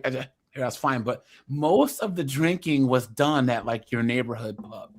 If you were gonna do like heavy drinking, you're gonna watch the football match or whatever. Yeah, you know what I mean. But like there was no culture of drinking to get wasted at home, and now it's completely changed. And I still can't find this documentary where it was saying that if you make anything cheaper and easier to get, you're cooked. Right. Yeah. You remove the kind of the natural breaks that economics play in preventing, abuse. Yeah. Omni, how are things in the Great White North when it comes to drinking and alcohol and stuff? He's talking about our attic. Yeah. Well, I think your attic's got issues, but probably got issues. I know it was all around me growing up, but it never hit me. I just know the college scene was probably similar to what you guys are talking about. But I was able to keep an arm's length from it because I was the younger one in my family. So I saw my two brothers both become alcoholics before I had to. And then I kind of had my religious thing go on that kind of made me go, oh yeah, okay, I shouldn't be like them. And in so many ways. So it saved me from that. Most learn from drinking I their ever mistakes. did though was 6 years ago when we were kind of locked up and Yeah. couldn't go out and do as much stuff. Then it just became harder to get the steam off. It became harder to be around friends. Everything became so much harder. I can imagine in the UK it would have been even worse. And actually I know it was, because I know friends that couldn't go to the pub and their whole social network's just gone. And their supervisory kind of network of trusted, friends who could cut them off when it was ready when they drank too much. Yeah. And I also got liver disease, but it wasn't from alcohol. It was just non-alcoholic fatty liver disease, which I was just a few months away from cirrhosis still. Damn. Because of just from my diet. And food and stuff, or what was the diet? Well, it was just normal crap, like just normal crap North American diet. Yeah. And I had a desk job, so it didn't help, right? Yeah. And Hold on. Guys, Ryan says it's all about the Depop agenda, guys. No, it's just corporations making money. Yeah. Guys, here's the thing. Yeah. Here's the thing. Oh, wait. People like alcohol, man. Yeah, Like, yeah. in our DNA and stuff. And also, guys, there used to be a website that was called the Vice Fund, and it was like investing with no morals. It was basically like, guys, what are the recession-proof industries? Alcohol, guns, cigarettes, right? Invest in those. Weed now. Yep. Yeah, guys. Yeah. Look at American corporations compared to, say, the Japanese. Look at how Toyota operates versus how GM operates. So, Toyota opened up. Oh, yeah. Let me finish. For the last 50 years, Toyota's had a slow, steady plan to become the most, like, the largest car manufacturer planet Earth. They'll flip flop with Volkswagen now and then, but they had a plan that started in the 60s. It would do slow incremental growth. Now, the last couple years, they have some reliability issues, but they don't go quarter to quarter trying to make as much money as possible. They don't live in the now, like GM, Ford, whatever. GM tries to make as much gains as quickly as possible, right? Yeah. You really, really, really, really think that these corporations that are trying to feed us as much alcohol as possible, that they have a long-term plan to do anything to make money? That's not a depopulate. They don't care. As long as the next quarter's earnings sheet looks good, they don't care. There's no. They don't care if they cause the demise of their own customers either. Yes, because then they'll just try and fix the model another way. You know what I'm saying? You don't even need to advertise alcohol. Yeah, yeah. Matter of fact, yeah. But that's like tobacco, Guys, tobacco sells a product that kills its customers. Yeah. Right? So guys, like there's no big depopulation agenda when it comes to them. They just need to make money, sell product. So what were you saying now, Omni? Well, I was saying too with the I could talk about Toyota, but with the liver disease thing, I just wanted everyone to know. So I had liver disease, full blown liver disease, and overnight I changed my diet, and actually, much to the chagrin of everyone in the channel, making fun of vegans all the time, I went to a whole food plant-based diet, and within 8 months, it was absolutely gone. The liver disease was just from and whole food too, like not like processed crap and sugar and stuff. So it was a pretty excessive diet, but you're completely vegan now. I was for about 7 years. But you're not now. No, not anymore. I rest my case. Yes, you can guess. I gotta be petty life on you, bro. I just want to encourage people though. If you're getting into this liver disease thing, you stop your drinking, and then the main thing for me, I think, was that I cut out milk and dairy, and then I stopped having chips and pop all the time, and I think that was it.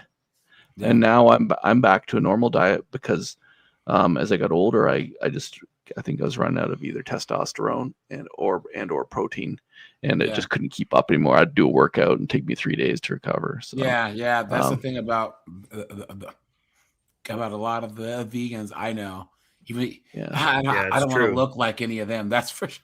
That's for sure. I was looking knew a pretty guy, good, but I he was couldn't keep it up. vegan, but he just looks so sick all the I was doing CrossFit and I maxed out all the time. Yeah, no way, dude. But yeah.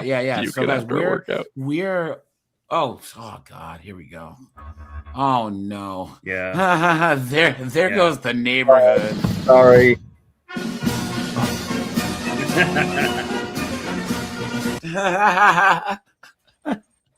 Anonymous, how you doing, man? Yeah, pretty good. I saw an alcohol stream and thought I'd represent my people who are complete alcoholics. Well, Anonymous though, can you kind of like explain like how the off-license stores have changed drinking in the UK? Well, yeah, I mean, it used to be like when you had like pubs and off licenses back, like when Margaret Thatcher was around, that they were only open for a certain amount of time. And then like in like the late 90s, they changed it to its 24-hour drinking. And there's literally, you can go to any supermarket and just buy hard alcohol, anything. It's just everywhere. Yeah. And it's just people are just on the streets, like, and booze is so cheap in the UK. You can buy a whole like big like 2-liter bottle of cider for like £2. It's like $4. Wow. Yeah. It's crazy. It's How's pub culture changed? Do you know? Well, I mean, thanks to the cough, it killed off a bunch of old pubs, and current government's doing everything to kill off the rest of them. So I don't know what's And Anonymous, can you explain what an old pub is? Because I don't think that people here. No, this is one thing that really annoys me when I'm in North America, so I just have to deal with it. It's just like the sports bars. Like I hate this, where there's just TVs everywhere, and you can't like. What I mean is anyone. Like there are pubs in the UK that have been open for like 600-700 years. Yeah, you know what I'm saying? Like, Omni Snowboard Matt. Well, Snowboard hasn't, but Matt, have you been to London or like UK at all? Yes. Have you ever walked by a bar and you saw it be called like the Horse and Triangle Bar, and you're like, why is that called that?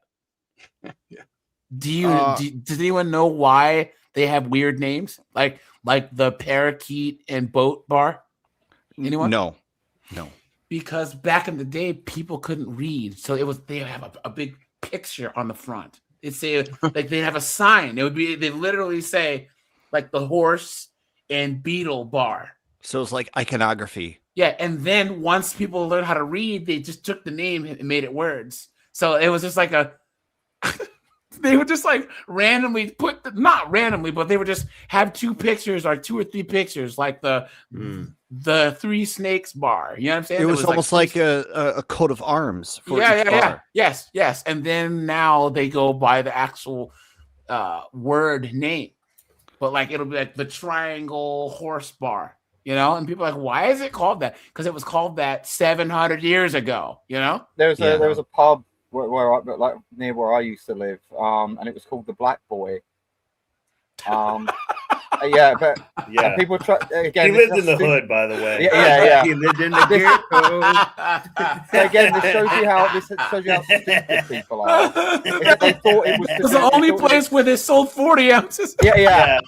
And Popeye's They chicken. had a Newport cigarette machine only. Well, it was called that because this is what was so funny is that it had nothing to do with black people. Yeah. It was to do with chimney sweeps. Yeah. So it was kids who were covered in soot. Guys, and then everyone thought it was to do with black people, but it predates. But I guarantee there was some wokey woke that was like, "How dare you?" and try to change it, right? Probably that exact wokey woke. Yeah. Here's the thing, guys.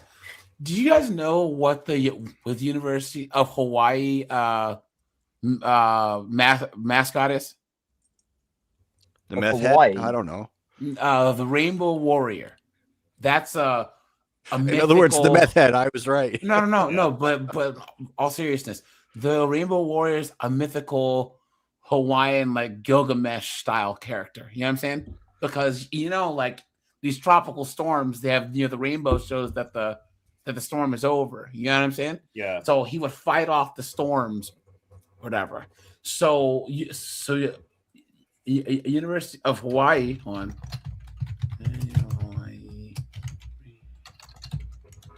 Let me see if I can. I want to be careful what I search for here when I pull up Rainbow Warrior. Yeah. Just some kid diddler. Yeah. So this is him, right? So, but like this is from Hawaiian myth. You know what I'm saying? And do you know the LDHD TVs were like, you need to change that because you're co-opting the rainbow. It's like, this has been their culture for hundreds, if not thousands of years. Yeah. And they were actually going to change it. But then I think it was for a little bit that they actually called themselves the University of Hawaii Warriors. And then they changed it back because they're like, no, why should we have to change our culture, to match some dunderheads? We're celebrating diversity. Why are you trying to tear these things down? I don't understand this. Look at like, this. I like these weird relics from the past. Yeah. So, but anyways, here, check this out, guys. This is up in Omni's part of the world. A new report has come out in the Canadian Medical Association Journal suggesting family doctors should do more to screen for problem drinking. Also included a disturbing number. As many as 20% of Canadians drink more than the current guidelines recommend. For women, that's a maximum of 10 drinks a week, no more than 2 drinks a day. For men, 15 drinks a week, no more than 3 drinks a day. Alcohol misuse is... Oh, guys, drop a like on the stream, guys.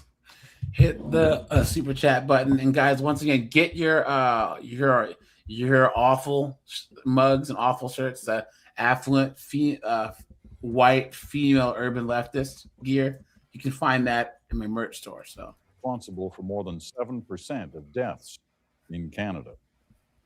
Well, for more on this, we're joined by Dr. Peter Lynn tonight. Well, doctors may be the key, but it seems that they're going to really need to go digging into their patients' background on the... Yeah, we do have to dig because they won't volunteer the information. And I think it's because they don't think they have a problem. And so if you think about it, when you're drinking, the alcohol affects your judgment and affects your memory. So a lot of times you don't know that you're drunk and you might not remember how many drinks. So that's why when we ask our patients, how many drinks did you have? 2 or 3, when in fact it was more like 5 or 6. So in medical... Yeah. So Mystic Marks, you know what? Here, let's touch on this and then we'll kind of close the men's part and then we'll go onto the women's part here. Guys, once again, please do not, as a man, date a woman who's alcoholic or an addict of any kind. The amount of damage that a woman that's an addict can do to a man, I believe, is worse than what a man can do to a woman. Because the woman can get help. You know what I'm saying? If her husband's drunk, you're done, bro. The neighbors, the police, everyone will take care of him. But if she gets drunk, she throws stuff, she kicks you, stabs you, people just laugh and say that, oh, well, you can take it, champ. Yeah. That happened to my cousin. Oh, really? What happened? Yeah, he had a girl who she was a horrendous alcoholic and she used to hit him. Damn. And it got to a point where it's like she clawed his arm and stuff like that, like the big gouges out of his arm, and like that was the only way that the police would actually intervene if it was like crazy physical like marks. It was just ridiculous. But again, you can't defend yourself because like if you hit her or anything, you're gonna get handcuffs. Yeah. None of these. I see. But yeah, guys. Once again, you can. One of the few things that you can control is who you have in your circle. Yes. Once again, as a man, single moms, addicts, you women who have mental health problems, guys, you can't. You can't. Why would you choose to make your life harder, especially if you are an addict? The worst thing, Yeah. Matt. Yeah. Is Yes. this true?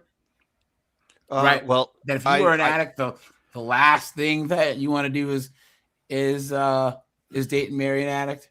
Well, and especially like an alcoholic or an addict that's still using, absolutely not. Even ones that are in recovery for a couple of months, absolutely not. I can't tell you how many men that I saw that were in the AA program and were and they newly met some sober, crazy- and then some and then crazy- you Yeah. yes, and then you have a woman who is similarly new to sobriety, latches onto them, and within weeks they're drinking, and and women have the unique ability to glom onto any man who's maintaining and doing recovery. And figure out how to sabotage that because they Yeah. want to drink with somebody else. They want to relapse with somebody else. Yeah. And But they women think get jealous of a guy who likes anything more than them. Sports, video games, his sobriety. Right. If they feel that he's putting anything before them, they get pissed off. Sorry, Matt. Keep going. and they will sabotage a man knowingly and think nothing of it. That won't be on their conscience. They won't care if that person dies. I think that they have a conscience in the first place, right? right, like Yeah. that was gonna be kind of like the root of where I was going. I have seen more actual sociopathy with female addicts and alcoholics than male ones. And I've tried to talk about this in the past before, but I will just come right out and say it. That like I see the complete lack of empathy. That's more prevalent with female alcoholics and drug addicts than it is with male alcoholics and drug addicts. And when I mean complete lack of empathy, that woman can crash a car. You can die in that, and they'll be drinking at a bar 5 or 10 minutes later, and act like nothing's happened. Because they just don't care.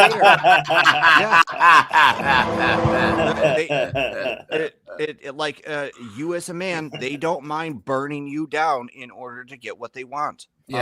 Most of these women who are alcoholics and drug addicts, that's how they live their lives. They have this very exploitive mindset, and what is the word? An oncologist term for cancer. It like mutates and grows exponentially more dangerous. Horse? No, it's called being a malignant. Malignant. That was the exact Yeah. term I was looking for.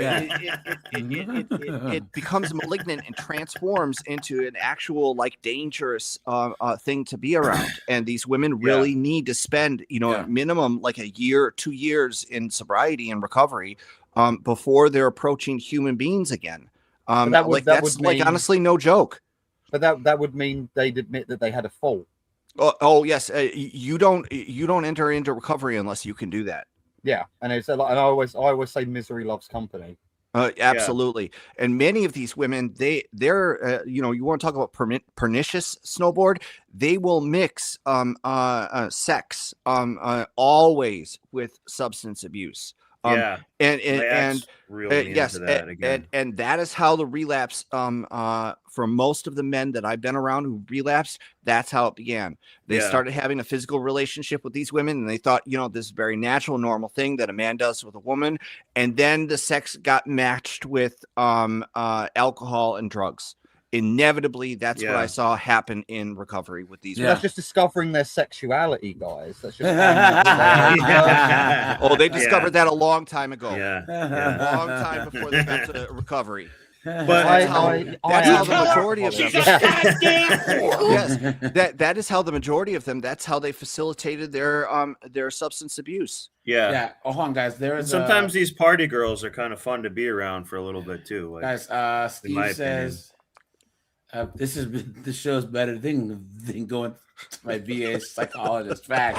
My VA psychologist would agree. He gets a riot when we get together. Yeah. And then Steve, John says, just for some commentary on vice vesting, when big tobacco got busted, it was fine. Their business model turned towards processed foods. Yeah, Yep. facts. Yep. Hashtag Tylenol, hashtag Red 40. Yeah, yeah, yeah. Yep, that's true.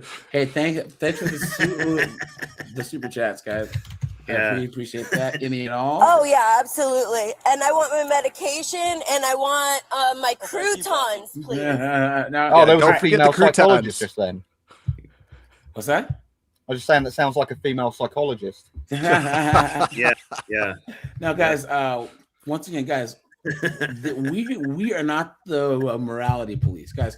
Look, I drink, I have some beers, I like scotch, but I've never really had a problem with alcohol. Matter of fact, back when I was young, I didn't even really drink much. Like every now and then we would go to a party and drink, but I didn't really like beer. I didn't like alcohol. It wasn't until my late 20s, early 30s where I actually liked the taste of alcohol. So I didn't really drink much, Other things fine, but I always said that you should focus more on healthy things, working out, eating good, reading.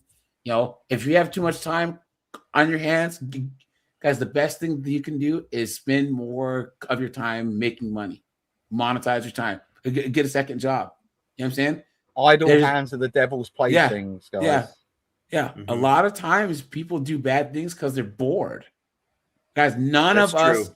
should be bored. I know guys that are retired that do more work now than when they were actually working, of it's work that they want to do, So guys, always find the things find a job that you can tolerate that pays good, and find the hobbies that you love and focus on those. One thing that is sneaky about alcohol, and this is the part that I'm kind of bothered with, I drink alcohol doing stuff that I already like, snowboarding, and I was to go shooting, tons of stuff like that. I'm not doing it to drink as an excuse, but I am kind of doing it at a similar time, even if I was kayaking or something like that. But snowboarding, you don't have to drink in order to do those things. No. That's a completely different. This is why a lot of comedians become alcoholics. It's because there's so much alcohol, it's free, and a lot of times they get a little. You're paid in a bit alcohol. of buzz. Yeah, you get buzz. Get makes more you loose funnier. on stage. Yeah. And next thing you know, you're just a full-blown alcoholic. It's just that type. Someone had said that what helped them beat their addiction was moving out of the city. Guys, watch James Hetfield from Metallica on Joe Rogan. He said that the only way that he could get clean and stay clean is leaving LA. He lives out in rural BFE Arizona now. Oh, he had to leave Sodom and Gomorrah to get off all that nonsense. Yeah. He said that he'll fly in, do his business deals and get the hell out of there. And then Donald Cerrone, the UFC fighter, he said that when he used to fight in Vegas, he would get his pay, and he said he would go out, beer, horse. He would spend his whole check in 2 nights. Yeah. I had a friend 30, in college. 40, 50 grand. And I've then seen people do that. He bought a big RV, and he said he has to get out of Vegas. He would drive in, he would do his fight, he'd get his checks, and then he would leave. And he realized then all of a sudden he had millions of dollars in the bank. It's wow, because they would get in there, do the fight week stuff, and get the hell out. No after party, no nothing. So he just drives to Reno. What's that? I was just gonna say he just drives to Reno. Well, that's probably similar. Scale. Well, with an RV, you can just park out in the desert. Yeah. True. Yeah. And just start taking magic mushrooms. Yeah. Oh man. No, that's what he's looking to avoid. Peyote, yeah. Now, you were saying? I think you were starting to say something. Well, from my experience, and I'll always use that for a reason. Moving is out of LA would probably be a good thing. the biggest change needs to happen like upstairs. Yeah. Do you know what I'm saying? It has to be a completely different thought process. And rewinding to a point that I made. Whoa, look at this. But rewinding to a point that I was making about how people like think about substance abuse. You know, if you're using substances every single time a good thing happens, a bad thing happens, or you're just bored, you're basically there's no rationale not to use substances, right? Yeah. And if that's how you think, right? And everything in life, anytime anything happens, it's an excuse to drink or use. Yeah. It's going to require a lot more than just leaving Los Angeles in order to fix that. I talk to people in my AA meetings who talk about doing that exact same thing, moving out of the city that they were in because they knew the people that were involved in the drug trade or whatever, and they thought that clearing the slate and starting fresh somewhere else would help them. No, because old habits die really hard, and this habit doesn't die unless you make it. Simply relocating isn't a permanent solution. A permanent solution is, adopting a non-use mindset. You know what I mean? And for me, that includes going to meetings. I 4 years on sobriety, not had one drink or relapse. I still go to 2 meetings a week. When I was new to sobriety, sobriety was my job. My first year of sobriety, I went to an AA meeting every single day. I go to work and then I go to my meeting at night. Because like this is about saving your life. And I got to a point, a very dangerous point, where I was going to self-terminate because like if I didn't stop drinking, that's what was going to happen. It wasn't an if, it was a when. And so it's like, you have to adapt. You have to create a completely new mindset. And leaving the city can help you do that. But the biggest driver to sobriety and recovery is being involved in the recovery community. And that is changing the mindset. That happened to my cousin. He was an alcoholic. He's dead now. He died of like alcohol poisoning. They just he's just liver failed. Yep. On him, and it's honestly like guys, it's one of the worst things I can see happening to a person. Yeah, it's agonizing. It's so bad. Insane Outlaw says that he used to date a chick about 10 years ago. She was partial to vodka. She had to have her lower leg amputated. Damn. Yeah, Whoa. because it will. Damn. It will lead to diabetes and all of these other things. Alcohol is a poison to the body. Your body does not coexist with it or metabolize it very well. Probably affects your and arteries and everything. It is hard on every single organ system. It is not beneficial to the human body at all. At all. Guys, and this is why our space, guys, put a 1 if you agree. This is why our space is always going to win, right? Because women don't give each other this type of advice. Women don't share these types of stories or ideas. It's all vapid, oh, I'm the hero and the victim. It's live, cheerleading. laugh, love, BS. Yeah. Or just a sad story, like something tragic happens. Yeah. Like, there's no upside to it. Yeah. It's cheerleading and no lessons learned. Guys, let's try and hit 150 likes, guys. Guys, we're at 140 likes, guys. Guys, we're doing really, really good. Guys, anything else on men? Wait. Actually, guys, hold on. I have a Google thing here. Hold on. Well, I have one other question for Matt. Did you, since you're drinking a good amount each day, did you have to drink like a little bit of whiskey like the next days and stuff to like? No, I was literally sent to treatment by the VA because they got tired of having me come in the ER every week. They an ER standard ER visit. You went the route with professionals and it's kind of like a team help. Yes, okay. Yeah, like maybe after. I'm not joking about this. The Ozaki County Sheriff used to come to my farm or my house, pick me up, and I'd be wildly intoxicated.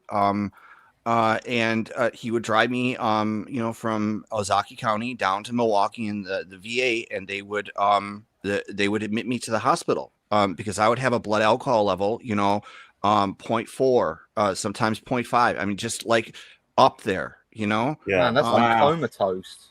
yeah.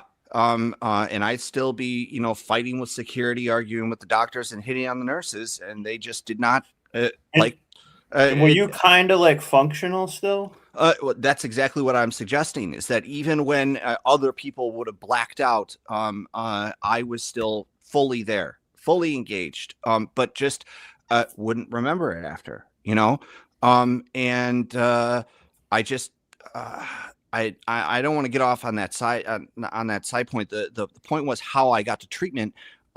They would admit me each time, and it would cost the VA like $90,000 to have me in the hospital and to detox my body over for like 5 days. And then you know what I would do every single time they detoxed me?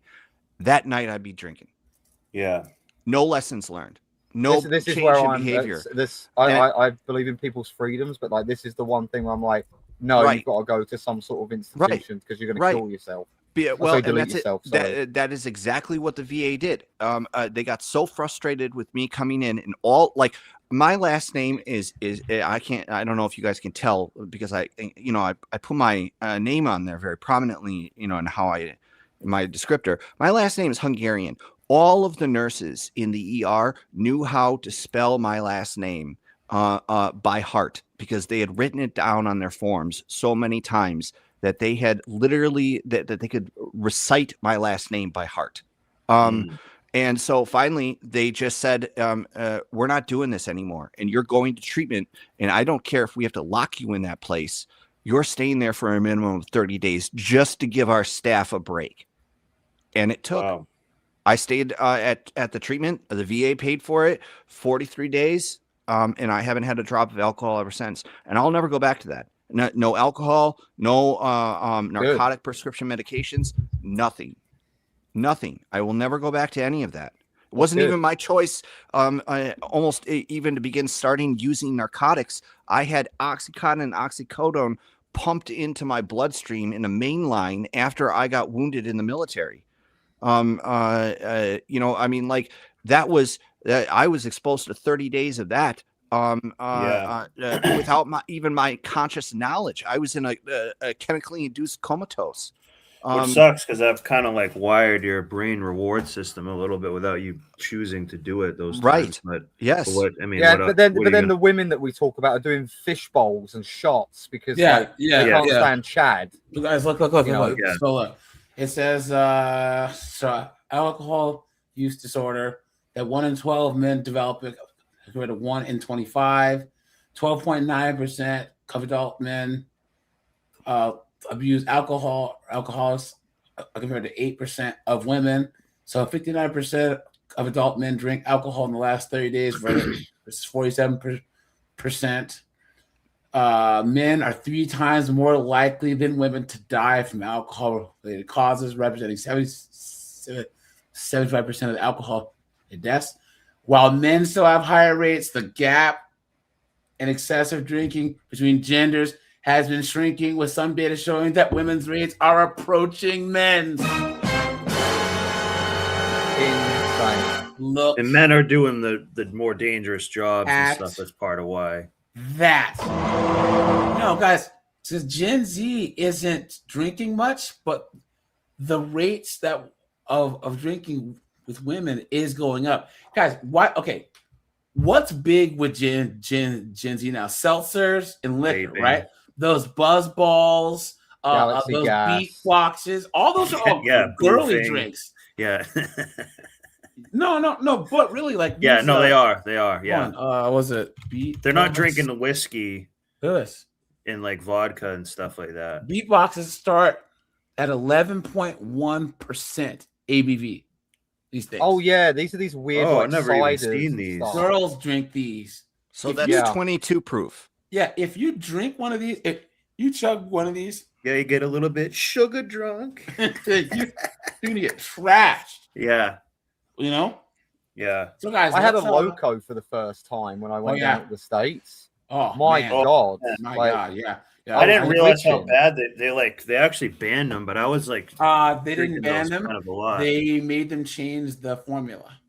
Yeah. And Right. take out the massive amounts Caffeine and of stuff, caffeine and I was beta still alanine twitching and- when I drank yeah, one. Yeah. Here's the thing: it still has stimulants in it, not as much. And kids were doing the four Loco challenge, where you're supposed to drink four Oh my Locos in like an gosh. hour or 2 hours, whatever, and they were getting alcohol poisoning. Guys, I tried Four Locos because I'm 6'3", 250.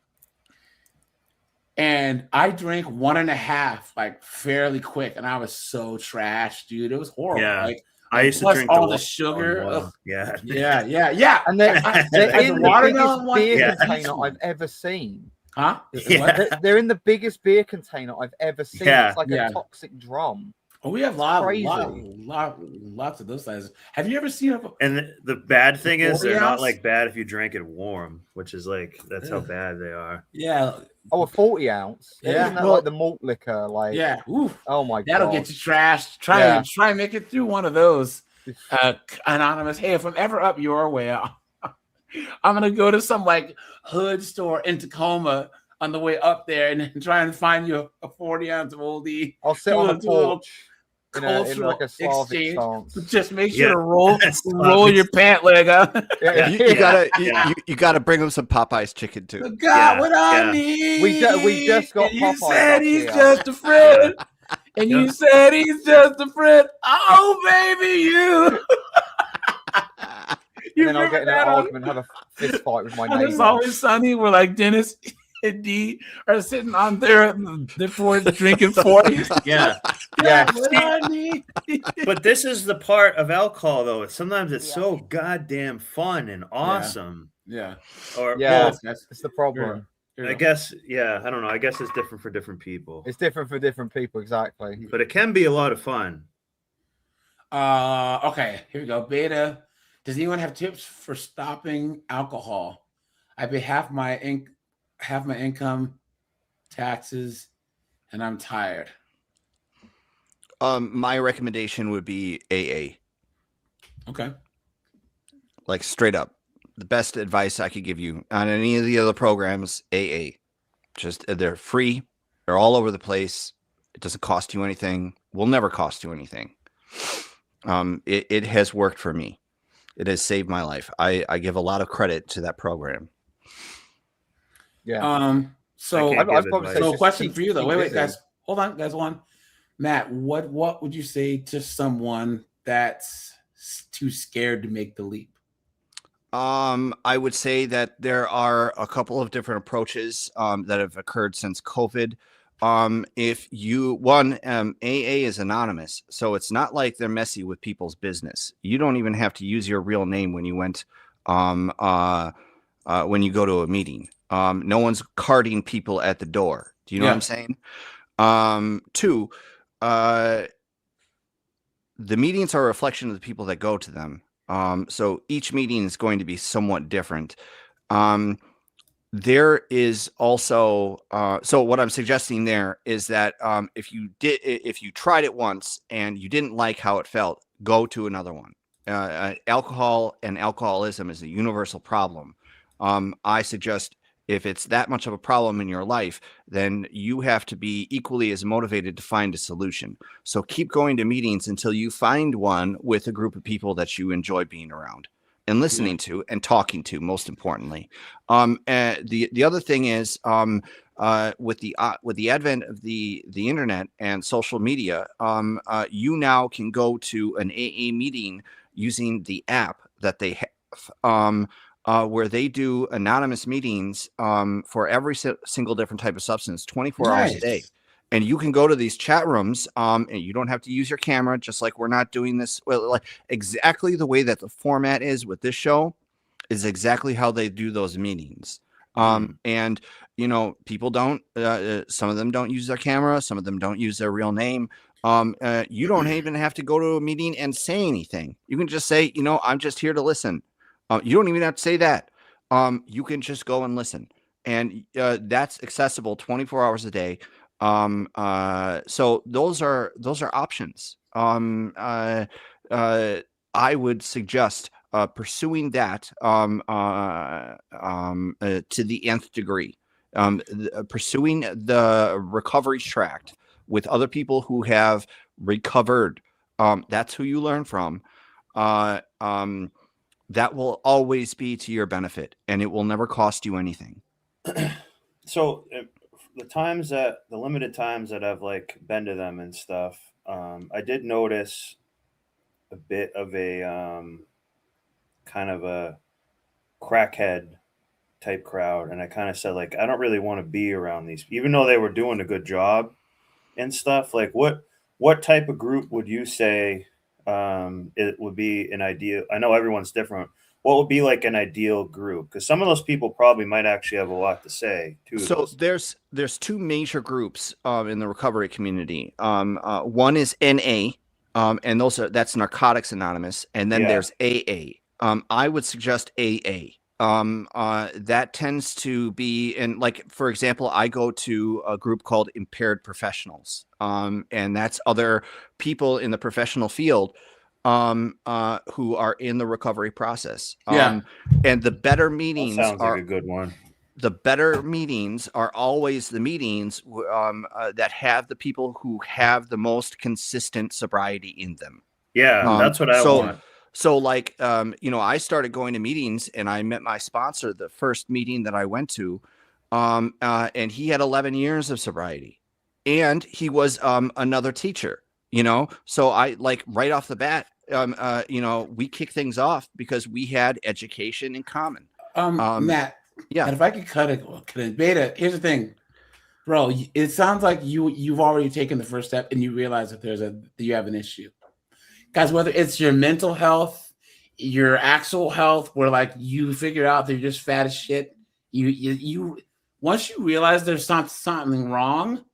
There's a time where like analysis paralysis is a good thing because you've at least understood that there's something wrong. Now you're trying to analyze and figure out what to do. You're actually in a better place than just not realizing there is a problem, bro. You know what I'm saying? Like, no, you're not denying it. Yeah, that's good. If you say that alcohol is the only thing there you enjoy, bro, jiu-jitsu. You need to do something that supercharges your brain. Learn how to fight.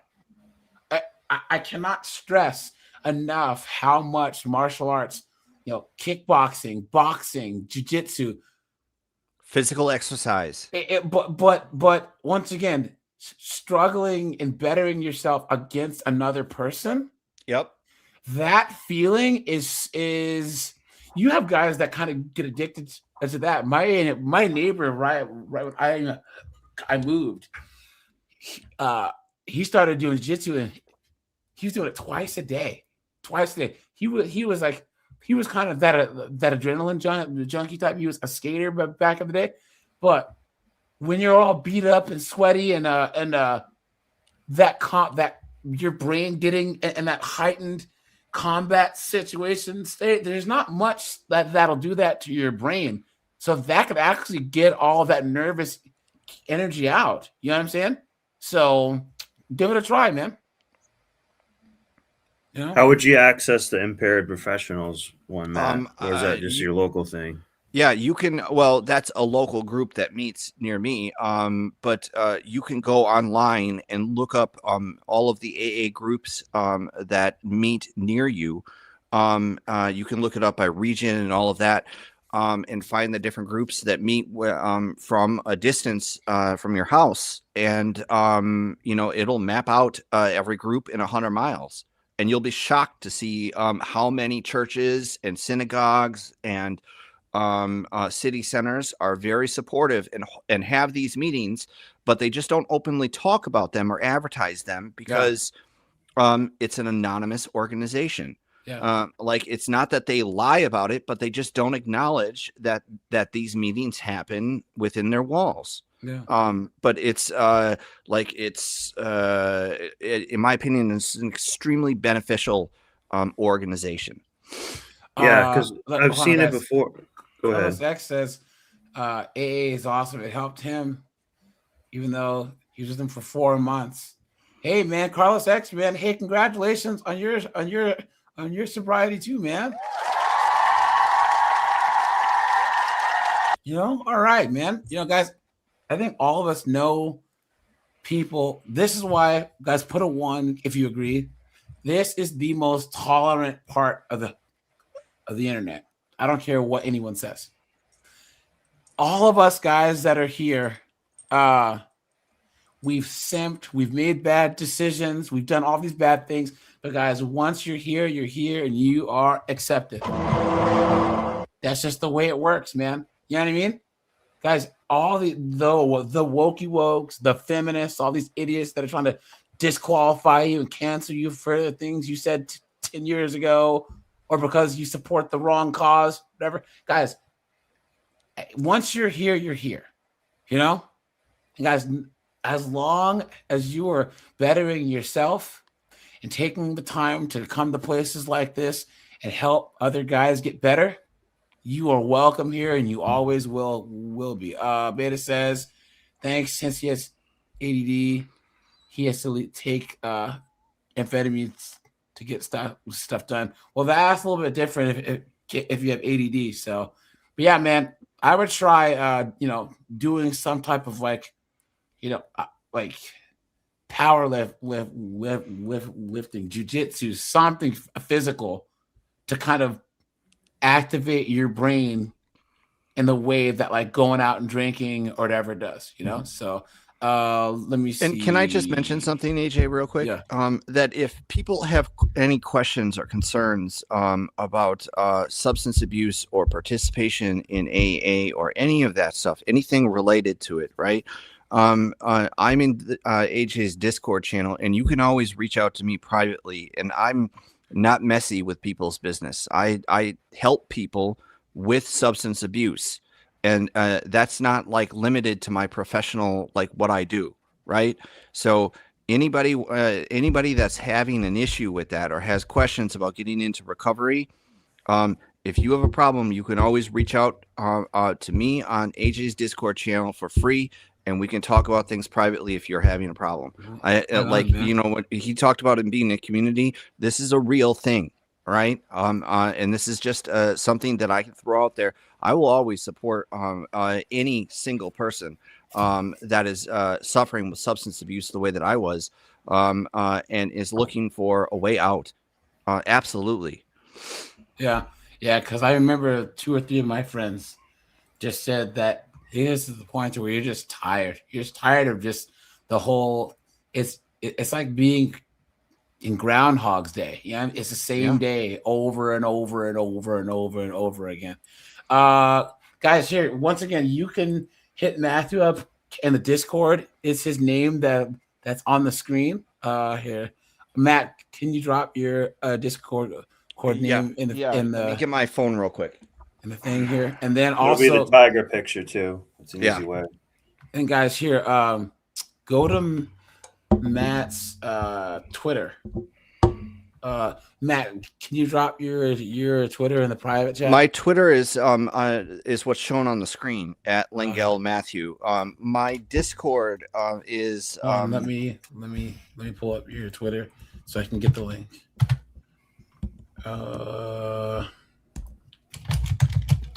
Search at. There we go, guys. Yeah, go and follow Matt on Twitter, and you can DM him on Twitter also. So, and this is his Discord name. Nightmare for all communists in fashion. That's awesome. I don't know. It's just funny. He's like, I'm going to help you guys. It's We're going to fix your brain. He's like, oh, got you communist pig. Yeah, get out. Hey, look, man, I won't hide my enmity towards communists. They eat my fucking tigers. Yeah, it was the only thing the communists could and join a militia, and it's pretty fun. A militia? No, if no, you no, want no. a firearm in the This is just a mail, team of you might be killers. able to hook it up. Like that's what's crazy. Like this. Yeah, guys, we can do after hours a little bit tonight. We really push people to Yeah. potential. Yeah. When we say you're going to be killing it out there, you're really going to be killing it out there. You're gonna be drilling some holes. Yep. Sobriety is the target, and we mean target. We stay on target. Yeah, guys, laser focus. I will be in the after hours on the Discord. So, guys, after the live stream ends, go to the after hours voice thread that's in the Discord, and then guys, 3NN News will start up here in the next week or two. I just got to finish a couple things, so that the actual channel. So, but guys, let's talk about the women, right? Because guys, once again, alcoholism is on the rise with women. Even though Gen Z and millennials are drinking less, the women are drinking more. Okay, that means there's less men drinking, but per capita, the women are drinking more. You know what I'm saying? And guys, once again, we all know that when it's men dying in the streets, no one cares. But then the moment anything happens to women, all of a sudden it's evening news.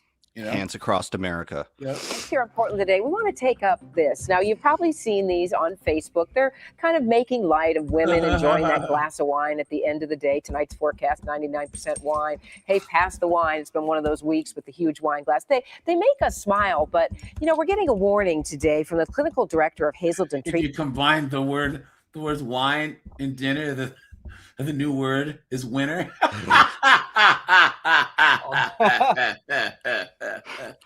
That's bang on target for you, right, Joel. Matt. Yeah, you, you guys have a great night. It was Bye, this is entertaining. Bye. Treatment Center, Heidi Wallace in studio. Because, you know, Heidi, it's come to a point where we joke about this, but there's a serious problem because there's an increase in women having trouble. And we're not just talking about college students. Absolutely. When people think of binge drinking, they don't even realize that a binge drinking is 4 drinks within 2 hours. That's an actual considered a binge. And we're seeing an increase in binge drinking between the ages of 35 and 50. Even the old broads are getting crunk. Look at that. A huge increase. Absolutely. We're looking at the mortality rate. It's up 130% Damn. from 1999 for white women. And a lot of it is skewing into women who are maybe not middle-aged yet, but certainly past college age, maybe raising their families, and it's become almost. Whoa! Becky's got Glocktavia. Whoa! Look Wow. at that. With B-dubs, they look at that, negative 12%. So it's actually gone down. Wow. The Beckys, the Karens, and the Lindsays are beating out everyone. Look at that. I would say That's crazy. There's a different factor in here, and that is prescription pills, psychiatric meds that up that's the true. level of I almost guarantee you, if we were to have another chart of saying how much the prescription head meds are, the head meds, it would probably be similar to parallel with this. Yeah, that's one thing that we've seen. So that ups the effectiveness of the alcohol.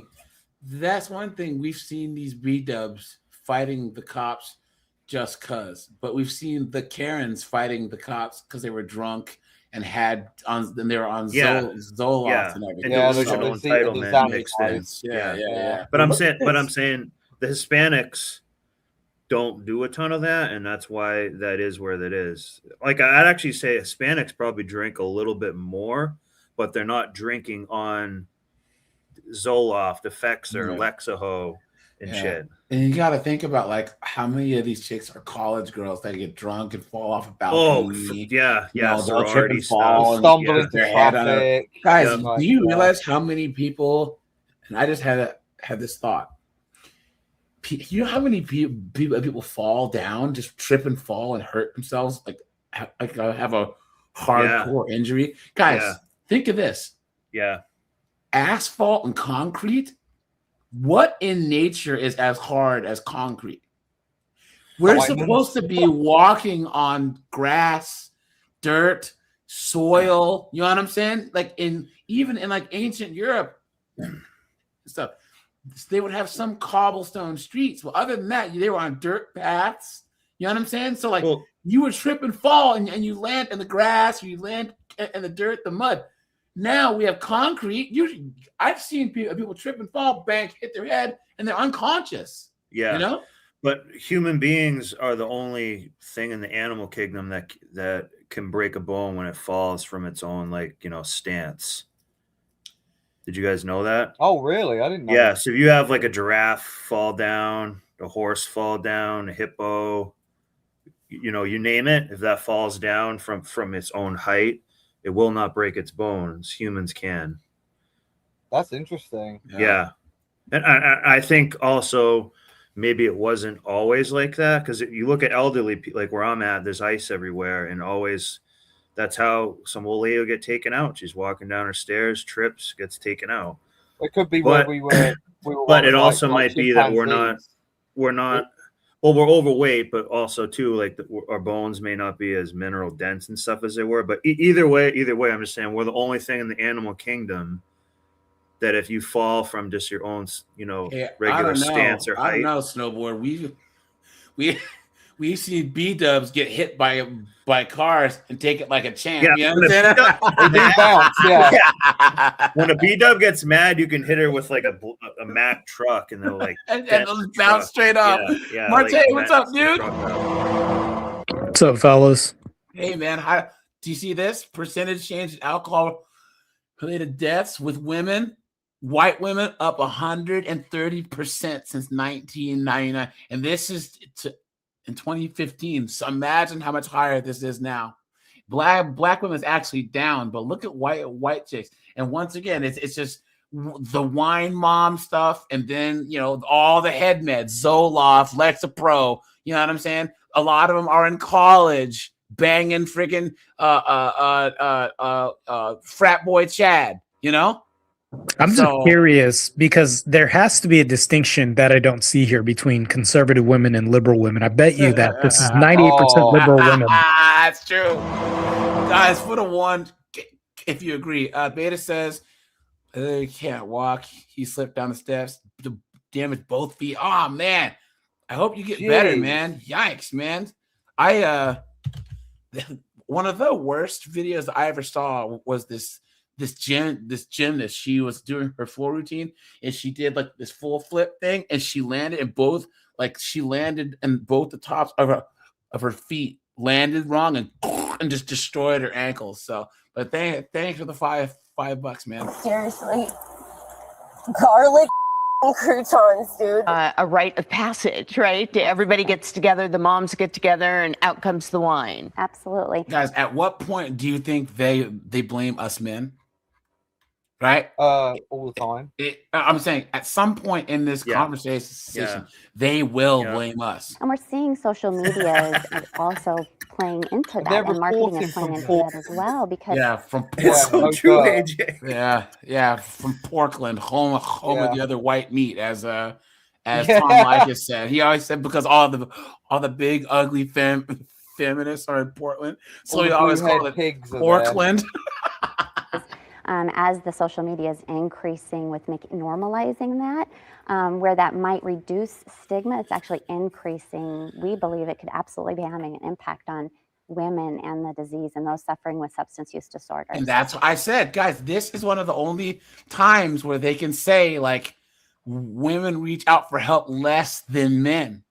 Is for alcoholism, because oftentimes they say, oh, she's just a party girl. She doesn't have a problem. You know what I'm saying? And then we all know that women are all yes men to each other anyways. So whereas let's just say that every time that I saw Anonymous and he's shit-faced, you know, I could be like, hey, yo, dude, Anonymous, man, you have a problem.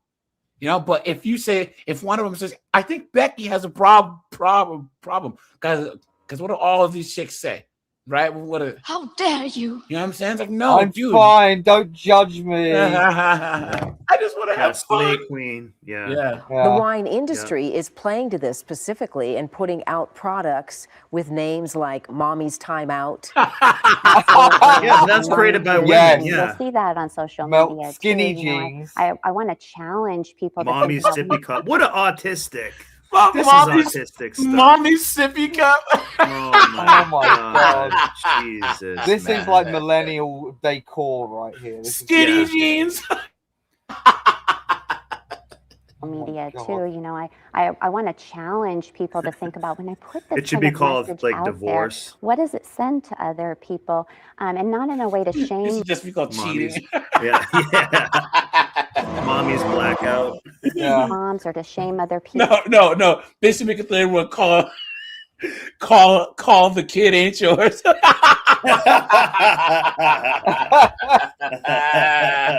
It's called And get you a know DNA. something? And you Get a know DNA something? test. Yeah, you know, AJ, it's definitely not a white wine. Oh.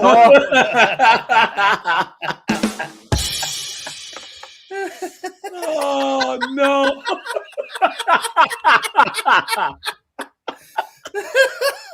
Well, well, well. Well, well, well. Well, well, well. Oh man, look at that. About what I've put out there to date, but think about if I put out there that I needed this wine, I need a drink to have spring break or to get through spring break. What kind of message does that send to kids? What kind of message is that? And are there other ways I can cope with stress? What other things can I look at? Well, I to think cope that with is a stress? lot of it. It's self-medication, right? You feel a little bit better after you have that glass of wine, and there's probably nothing wrong. Us guys have hobbies, and heaven help these 304s if they ever get a hobby. Yeah, Christopher Jordan said these are some creepy looking. But wine broads. is their Facts. hobby. Yeah, yep. For most people, with what having do you mean? They spend money, AJ. That's their hobby. Well, they ain't spending hours, right? Yeah, right, guys? exactly. Come on. glass of wine, but you're talking about a greater consistency and a greater quantity. Absolutely. And for women, we've Look at this one in the middle, guys. I ain't gonna lie. The only thing I'm finna increase is my motherfucking fist across your goddamn face. That's what the fuck. That's what's about to get increased. metabolize alcohol different than men. So from a biological standpoint, we don't process alcohol the same way they do. It's slower. And so women become addicted or absolutely become substance use disorder faster than men. Are you trying to say there's biological differences between men? What a bigger and women on a Portland. Hold on. On a Portland show? How dare you? It only counts when it can be a victim, AJ. Yeah, which is what they're doing and right over now. a shorter period of time. And that's just because from a biology standpoint, we don't process it the way they do. Yeah. Guys, hold on. A couple more here.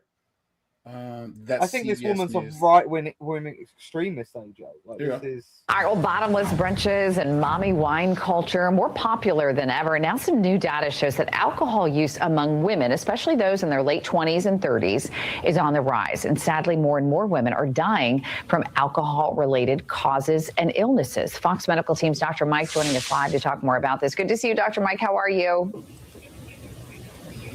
You know, when I was taking my kids on the choo-choo train when they were very young, I learned the term mommy juice.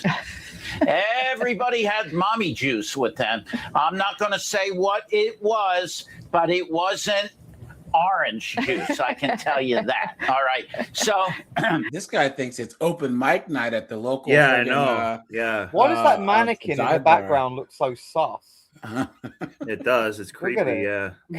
it has become It's very grabbing his ass popular. right now. It's eyeing him up. Diddling him.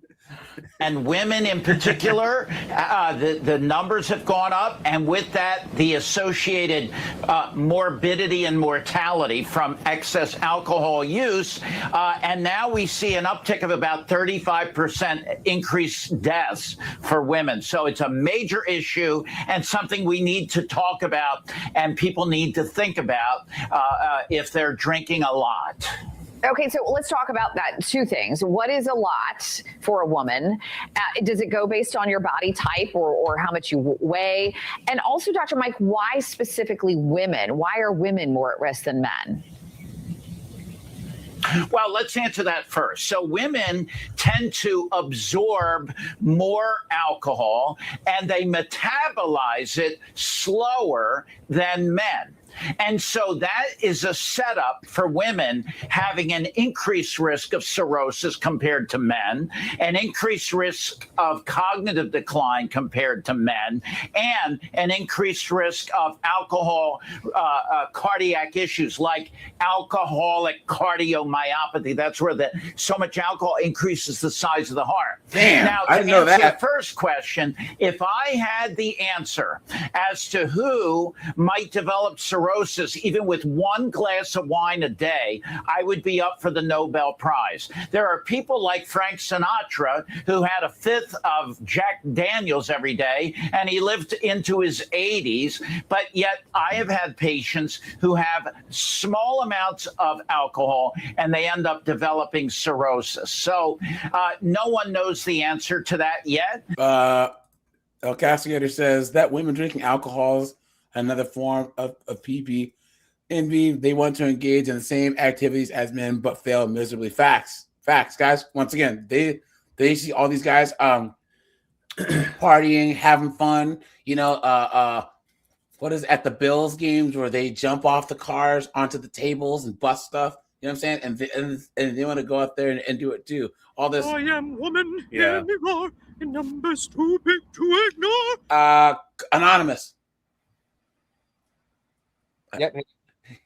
Can you explain what they call lad culture in the UK? Lad culture. Yeah, that's that's just like all the boys, you know, going to the pub or you know, just playing pool, or, you know, snooker, or you know, just hanging out with each other, Yeah, like playing yeah, darts. but they're but it's basically exclusionary. It's Yeah. very exclusionary. It's like in England we still have gentlemen's clubs, where it's like it's literally there are no women allowed in these clubs. Yeah, but It's they're saying specifically that for lad men. culture is one of the greatest threats to like women in the UK and not friggin' Mahmoud. You know what I'm saying? Come Yeah. on, man. Come on. You've been had, you've been took, you've been hoodwinked, bamboozled, led astray, run amok.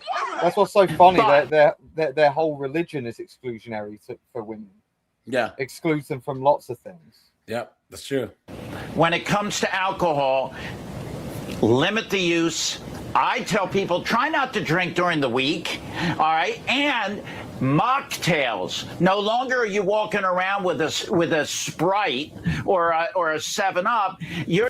What's this guy's problem? Can you imagine him where like he's your doctor? You walk in and this guy's like, can I get another doctor, please? You're walking around with something that looks like a drink. It's looks like the real thing. But it costs more. They'll charge you more for a mocktail in a bar than a actual cocktail. Here's the major problem here that I see. So whenever you tell liberal women no, basically that means yes. They hear that because they're like, they have to rebel against this. So all this guy's doing is propagandizing more women to drink. That's all he's doing. That's true. And guys, here's the thing. When us men, listen, we're America's the most reactionary country there is because our country was founded on a reaction, right?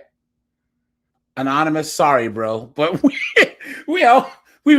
reacted to the taxation. I'm still hurt. I'm still hurt. You rejected me. I mean, your own way. But you know what I'm saying? But here's the thing: men, we have to be pushed to a certain breaking point to react, right? We don't react in a large way unless we get pushed. Women, however, if they feel like something's wrong, they will do it. There are things where you will tell a man not to do where we know that's not the correct, that's not a good order, right? But we'll still take that under advisement until we can't. Women, however, are like children. They want to have their cake and eat it too. So well, and not only that, but approach determines response. So there's a wine mom that's at home saying, the silly man told me not to do this. Hey, well, guess what we're going to do? We're going to rebel against the patriarchy because that's a man. Hey, drinks up, girls. And what's going to happen is they propagandize more women to drink from this. So the opposite's going to happen. Guys, do me a favor and go to Omni's channel. drop him a sub on. Yeah, I went on his channel the other day. He's got some good stuff on there. Yeah, guys. Let's try and get him to 100 subs, guys. Here, so go over here. Oops. Oh, Omni's good people. Is that who's on the panel? He was earlier, and then guys, go to Marte's channel. Yeah, Omni's good people. Yeah, give him a sub if you guys can. Guys, drop Marte a sub. Guys, here, I want you to go right here, guys. 4 days ago, Marte debated this Muslim guy on if you should be able to marry your cousins, on if incest should be legal. Oh, I need to watch this. Guys, please, Yeah, that please, guy- please watch it.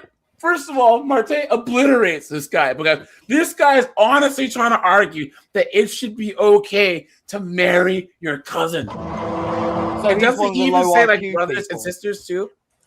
Yeah, this guy got dog walked. First of all, when I asked him if you pay attention to the debate, I asked him, I said, well, in Iran, it's legal for you to marry 9-year-old girls. Now you want them to be inbred on the dating market. So I basically told him, I said, so is it okay to cream pie a 9-year-old inbred woman? Literally, like that destroyed his whole argument and put him in the most awkward position ever, because for me to even utter that, there's no way to recover from that. The guy got ripped. The ripped bad. prophet says, of course guys, it is. Guys.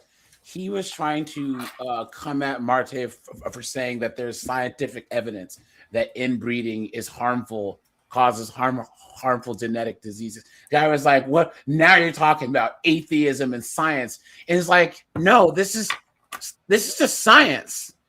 You can't bang your cousins and and not have there be negative physical consequences. It was just an absolute mess. Marte, I don't know how you sit through this. But Yeah, he got dog walked. It was pretty bad. And then at the end, he's like, Marte, I totally destroyed you, bro. I destroyed you, and you're mad. So guys, go and check this out. So, dude, it's like my entire argument for this stuff is just like, guys, look at all of the royals in Europe. Then you tell me if inbreeding is good.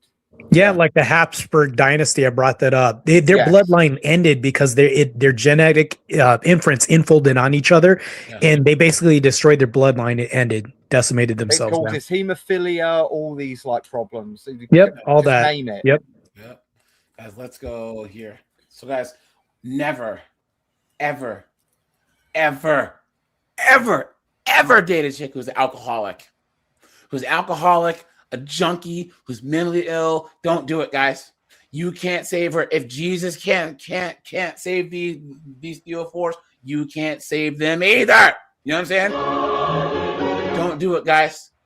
There's one of the few things that you can control is who you have in your circle. Guys, you want to have as many positive, assertive, ambitious people in that circle as possible, man. They say, guys, you want to be the like around so many smart people that you're the dumbest out of all your friends. You know what I'm saying? As smart as you are. Does that make sense? Guys, let's look at some of these dunderheads. Oops. Hi, I'm Elizabeth. I'm 28. I'm an alcoholic. And one of my most commonly asked questions is, how did you know that it was time for you to stop drinking? Truth is, I knew for years before I got sober that I did not have a good relationship with alcohol. When I started drinking in college, it became apparent to me very, very quickly. There you go. That In college. Right, guys? That means she was letting freaking Chad Tyrone. Yep. You know what I'm saying? You know? I didn't drink for the same reasons other people drank, right? And another thing too, girls get free drinks. That's why it's so much easier for girls to become alcoholics or junkies. Guys, I know girls that they don't pay for drugs. Yeah, no, they don't. A couple of blowies and hand gypsies and you know some anal. They're never having to pay for drugs. Around me felt like they drank to be social and go out and have fun. For me, I drank to escape. I drank because the noise in my head was so incredibly loud and my self-hatred ran so deep that the only way I knew how to shut off all the noise was to drink, because that numbed me emotionally and it allowed me to get out of my head. I often say that I'm reticent sometimes to tell my story because it's not exciting. I don't have like this really juicy, crazy, wild tale of active addiction. But I know that's even more reason to share it, because I think And that she is right, guys. You don't have to like get like 17 DUIs or, you know, fall and break your hip. You can just be like, man, this is getting out of control. You know, like I've drank every day for the last 7 years. Like, yeah, you might have a problem, you know? lack of consequences, that lack of hitting like some really huge rock bottom, for lack of a better term, kept me drinking for a really long time. In some ways, I feel like I was positively rewarded, right? Like I got amazing grades in college. I had a big friend group. I was in a sorority. I had like this huge social life. But what happened behind closed doors was just this like deep, dark depression, all of these really just dark thoughts, and feeling incredibly isolated, even in a room full of people. And for the 8 years that I was in active addiction, like I said before, there weren't these huge consequences. I got myself into dangerous situations, and there were definitely really bad nights, mornings that I woke up with these horrible hangovers and all this regret, like that classic anxiety. But to me, it was the fear of drinking and what would happen to me if I were drinking was so much smaller than the fear of never being able to have alcohol again. I think that's the best way I know how to describe addiction, is that your fear of losing access to the substance, to the thing that numbs you and makes you feel like you, is so much scarier than any sort of consequence that alcohol could give you. What I didn't realize when I was in active addiction is that I was under the impression, right, that drinking gave me confidence. And I think in a lot of ways it did. It was a false confidence, to be certain, but it gave me this feeling of, okay, I can. Guys, she's not a bad looking chick. She has that kind of Midwest look going on. No, she's good looking, yeah. Yeah, but I think, guys, this can draw you in, and then her problems become your problems. You know? You see how she's ignoring the voices in her head? It's like, girl, like, that's your conscience telling you what you're doing is bad. that's telling you. That's literally what it is. Stay off those dongs that you're. That's literally her self-preservation telling her to stop, and she's ignoring it. Oops, sorry guys. Let's go here. The next one. Dum. Yeah, here we go. What are some things you've noticed that are blatantly sexist but are so normalized? How easily we accept Oh, alcoholism in women, to the point. Yeah, mop-headed 304. Yeah. Sorry about the jump scare, guys. Yeah. Jesus.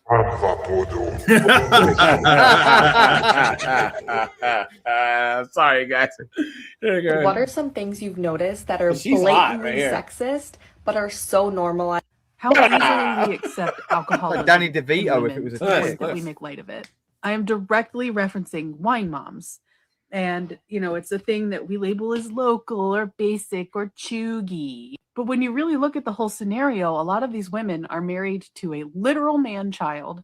And they're so dissatisfied. See? She blamed us, guys. They're going to blame the men. Yeah. There you go. There you go. With their life, that they need to escape reality every night by drinking. And these women are just like run ragged, right? Like, not only do they have a partner who only contributes a paycheck, health insurance, and mediocre dick sometimes, they probably have kids too, which is just like additional endless labor. And there's just no available support system for these women. So they turn to alcohol, and then it becomes a joke. And nobody is raising the red flags like they would for a dad who relies on alcohol to get through things. Because here's the thing, oftentimes dads who are relying on alcohol oftentimes works 60 hours a week, right? Some soul-crushing job that they can't stand because their girlfriend back when they were 19 lied about being on birth control. His whole hopes, dreams flushed down the drain. He did the right thing, quote unquote, and married her, and he's been miserable ever since. Hold on. You know, it's funny. It's never a beautiful woman that utters this. It's always a woman with birth control face that's going to tell you this. How are you going? Wait. Like her face is literally the birth control. You chicks who look. Let me see. Hold on. I can't believe this woman like just said to like this man. It's like, you supply a roof over my head, you give me like food money, that you pay for my health insurance, like literally all the things that you need. You keep the lights on, and that's not enough. It's crazy. How are you blaming men for this? Well, that's not even that. Cat But moms.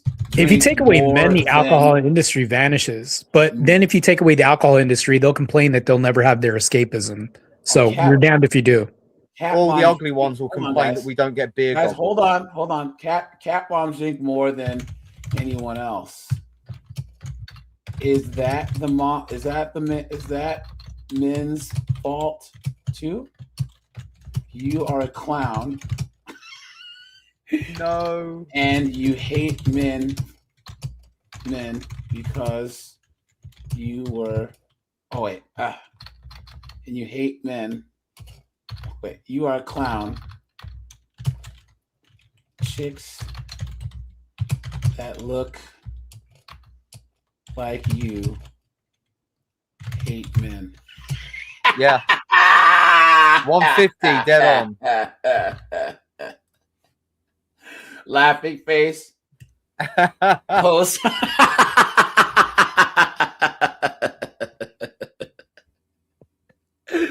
Jose, man, how you doing, buddy?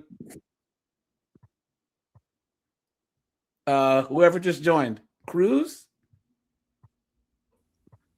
I don't know. So you remember those builders from Fraggle Rock? How come she looks like one of them? This is crazy. Right? Yeah. Cruz Vasquez. Going once. Going twice. Okay. Oh no, he must have a bad mic. Yeah. I don't think he had a mic plugged in or something. Oh, here we go. He did write in the back chat. It wasn't English at all. It was like Spanish, and I can't pronounce any of that. He says good evening. He lives in Mexico and doesn't speak English. Bam! Duolingo, son. There you go. There's your answer. Was it 270 days straight streak, son? Let's go. If you've ever thought to yourself, how is a mom capable of being an alcoholic? Let's talk about it. Of course, moms can be alcoholics. Of everyone out there, I would expect moms to be alcoholics nowadays, demons. There's a lot of reasons why moms end up becoming alcoholics or are already alcoholics, and they continue those patterns through having children. Number one is it's culturally acceptable to drink in comparison to other substances. So if you're looking for an escape, you're not going to typically go snort some cocaine. You're going to drink some alcohol because that's culturally acceptable, right? Number two, it's easily accessible. So you go to the grocery store, you go to the gas station. You don't have to go to a liquor store to get a substance that inebriates you, right? So that kind of pads the whole stigma of a substance.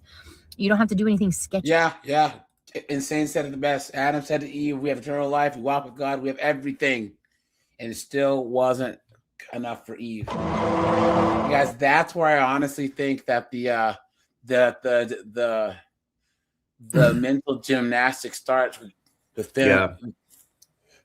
feminists. Because guys, I've heard every single argument. Well, it's Adam's fault because he listened to Eve and he was supposed to be the leader. He was Adam ultimately the one that made the mistake because he listened to Eve in the first place. You know what I mean? It's just crazy. Or like, when God said, "Let there be light," and made everything out of darkness, he actually that means that he made the woman first because darkness represents the woman's womb. So therefore, God favors women more than men. Come on. You've been had. You've been took. You've been hoodwinked, bamboozled, led astray, run amok. And that's where that's where B-Dubs who said that. B-Dubs. Yeah. But that's where the term evil comes from, Eve. Yeah. Oh, really? Okay. No, I'm just making that up, but Oh, it sounds okay. legit. It sounds legit. Planted Sounds the seed legit. of evil. Yeah, it does sound. It might actually be legit. I don't, but I No. was making it up. I don't actually know that. Because that's the one Might thing as well about be, like though. Abrahamic religions and stuff that they get right is basically saying, guys, like, look, I think that's the one thing that Islam directly says that Christianity doesn't say is like women are like the weakness of man. Like I think there's some part of the Quran that straight up says like a man's biggest weakness or biggest thing that'll get him in trouble is women. Isn't that all literature throughout history? If you notice in this video, the woman's talking about what's culturally acceptable. She's blaming society and everything else in culture except for herself or women. So Well, she's obfuscating. Marte, have you noticed that anytime that it's men, they say men, but anytime that it's women, they say society? Yeah, same thing. No accountability. No Anytime accountability. that Yeah. a woman says society, she replace the word in your head with women. So for you. Number 3, you can be somewhat functional while drinking. Obviously, there's a point where you cross into a non-functional threshold, but in comparison to doing hard drugs, there's a lot more capabilities to function. That doesn't make it safe. It doesn't make it okay, but you can be a highly functioning alcoholic and still perform all the duties of a mom. Number 4 is you can do it at home relatively safely. Kind of hitting on the cultural acceptance is you can have a beer, have a glass of wine, and your kids aren't like, what is that? What's going on? I mean, they've seen this stuff. It's not something that's weird or crazy, or there's not really a stigma on it being bad inherently. So you're not really worried about doing it around your kids in theory, because you're like, oh, this is just I'll be right what back, everyone guys. does, right? And it's interesting when you start thinking about all these things about moms becoming alcoholics or being alcoholics, because you're like, how could you do that, right? You have kids that you're raising, you're responsible for, and that is completely valid and correct. You should not be an alcoholic in theory if you have children. But people act like it's this thing that they wake up and decide to do. What ends up happening is it slowly sets. It slowly sets. You start by having a glass of wine at the end of the night because you're just so tapped out from your kids. And then you start needing 2 glasses of wine because you're like, wow, that one glass just isn't quite cutting it. And then before long, you're having a bottle at night. And then it kind of goes to this phase of like, well, 3 o'clock seems acceptable, right? Like I've made it past all of the running around, the errands, the driving. Let's just open the bottle at 3. And I'm not saying I necessarily did any of this stuff, but people can be really judgy about mothers and drinking. I do think it's a little funny that people aren't as harsh on dads because, that's just kind of the culture we're in. You knew she was going to But throw that in there. If you know or are a mom who's an alcoholic, I want to make a big statement here. It's not okay. It's not okay. That being said, I understand how it can happen. I understand the slippery slope that we all walk when we're going through this part of life. And it's understandable how it happens. And for people who are super judgmental about it, I get it, because you should not be an alcoholic as a parent. That's just not safe for your kids. It's not You ideal. shouldn't be an alcoholic, period, you dumb. Dude, can you see that? Like, they're just like, oh yeah, it's not okay, but yeah, and I'll that justify it. Guys, how many times have we seen these women always say, because they don't want to hurt any feelings. Us men will say, guys, don't get some girl pregnant. Don't do drugs. But they'll be like, don't do said bad thing. But it's like, no, we stand 10 toes down. That's why we give practical, pragmatic advice. You notice how she gave the men a hard line by saying it's not good for you to be a dad and do this, but then she gave all the women the leeway and all the excuses and still doesn't blame women. That's crazy. Of course. My name is Jazz, and I'm an alcoholic. That is something that I used to say every day at AA. Since I've been posting a little bit more lately, kind of talking to y'all, I think it's about time that I share my sobriety story journey. I don't really talk about it on here because I'm terrified. Shared That's probably how all she long talks I've been about. sober, but never like the steps I took to get here or what it looked like before, like my breaking point and all of the things. If y'all knew Drunk Jazz, it was a lot of bullshit that went into that. My story could really help a lot of people who Are you gonna get to it at some point? have been struggling with alcohol. This day and age, we're all about partying and party as much as you want. I honestly think that my story could help some people out, and that's really all I've ever wanted to do. I don't know. I'm really, really, really nervous because people can be really mean online. She's just gonna. Are you serious? She had all those mirrors in the background and couldn't self-reflect. It's amazing. What are you talking about? At least she's in really good shape. You know what I'm saying? Like, go to the gym, get in shape. You know, hey, rock and roll. The thing is, guys, if you know this, Marte, you know what I know? These light skinned chicks, I'm telling you, they're the most pro-black, anti-white dudes. You know what I'm saying? And it's crazy because they usually mixed race, like have a white mom, so they have to like prove how black they are. You know what I'm saying? It's crazy. So, yeah, Ashamed of their own genetics. Yeah, ridiculous. Yeah. So I don't even know where the rest of her story went, but she just talks and talks and talks. Hold on, guys. We'll do 2 more here. Rude truth, alcohol ages women faster than the sun, the stress, and the ex-boyfriend, and all the kids combined. And y'all calling it a girls' night. Let's be honest. You think you're glowing after a few drinks, but your skin is screaming for hydration. Your collagen is breaking down like wet tissue, and your face is pumping up like a Thanksgiving balloon. Alcohol strips your skin barrier, spikes your cortisol, dries out your cells, and steals your collagen away and inflames your entire face. That cute drunk flush you think you have, yeah, that's early aging. That's capillaries bursting. That's long-term redness. That's wrinkles. That's sagging waiting to happen. And the wild part, most women don't even realize they look tired. It's really just alcohol slowly dehydrating your beauty every weekend.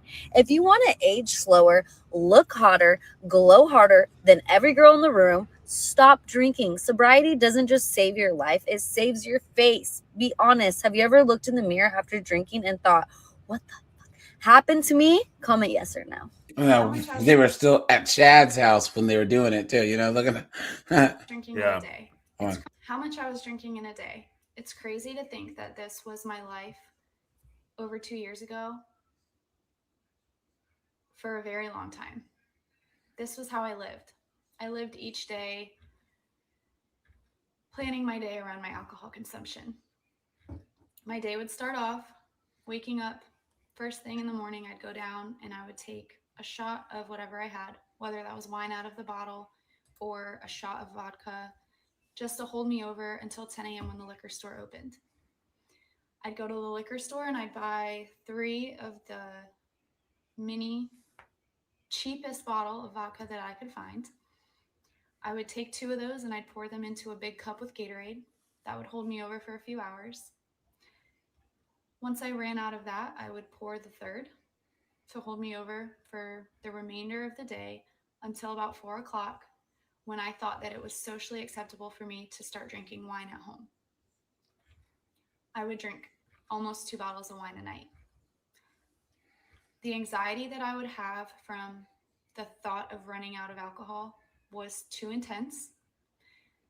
So instead of buying 1 bottle of wine, I would always buy 2. Didn't matter what kind of wine. It was usually whatever was the cheapest. I had a lot of medical problems going on during that time.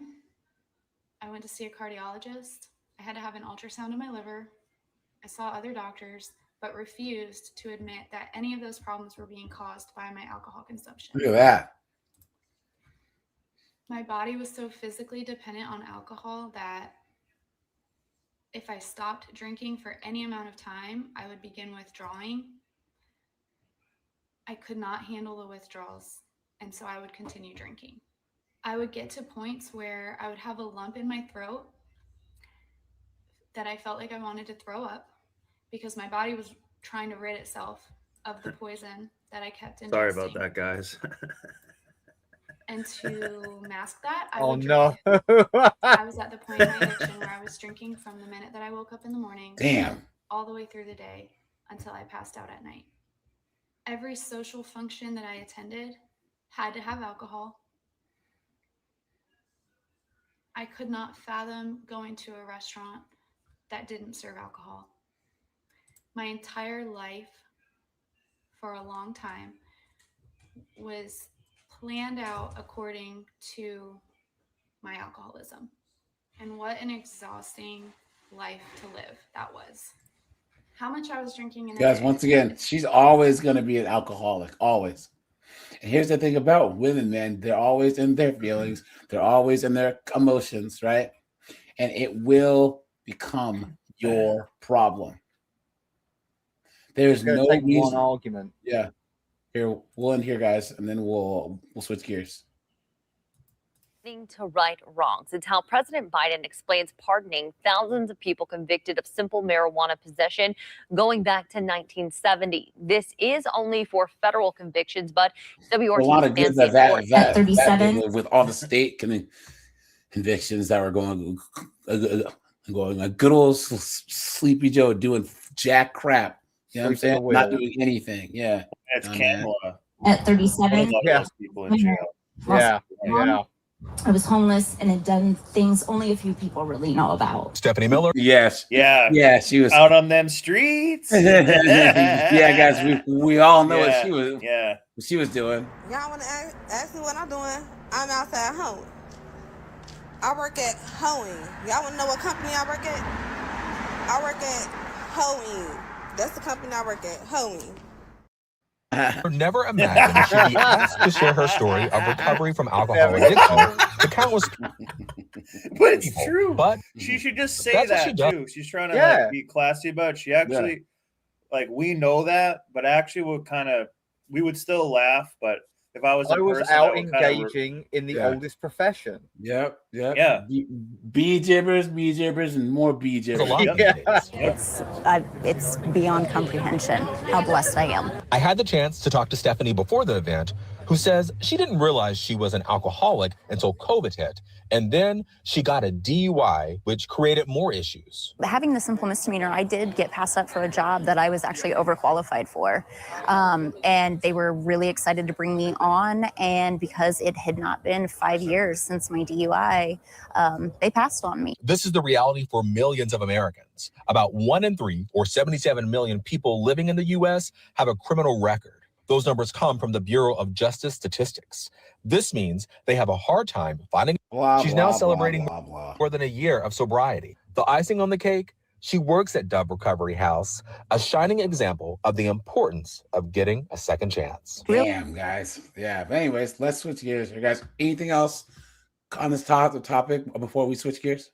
Yeah, some simp is going to sponsor her no matter what. And Yeah. if these women relapse and do all that, they're going to be a pocketbook nightmare for any man supporting this. So Yeah. There's nothing worse than letting one of these junkies, alcoholics, mentally ill chicks into your life, guys.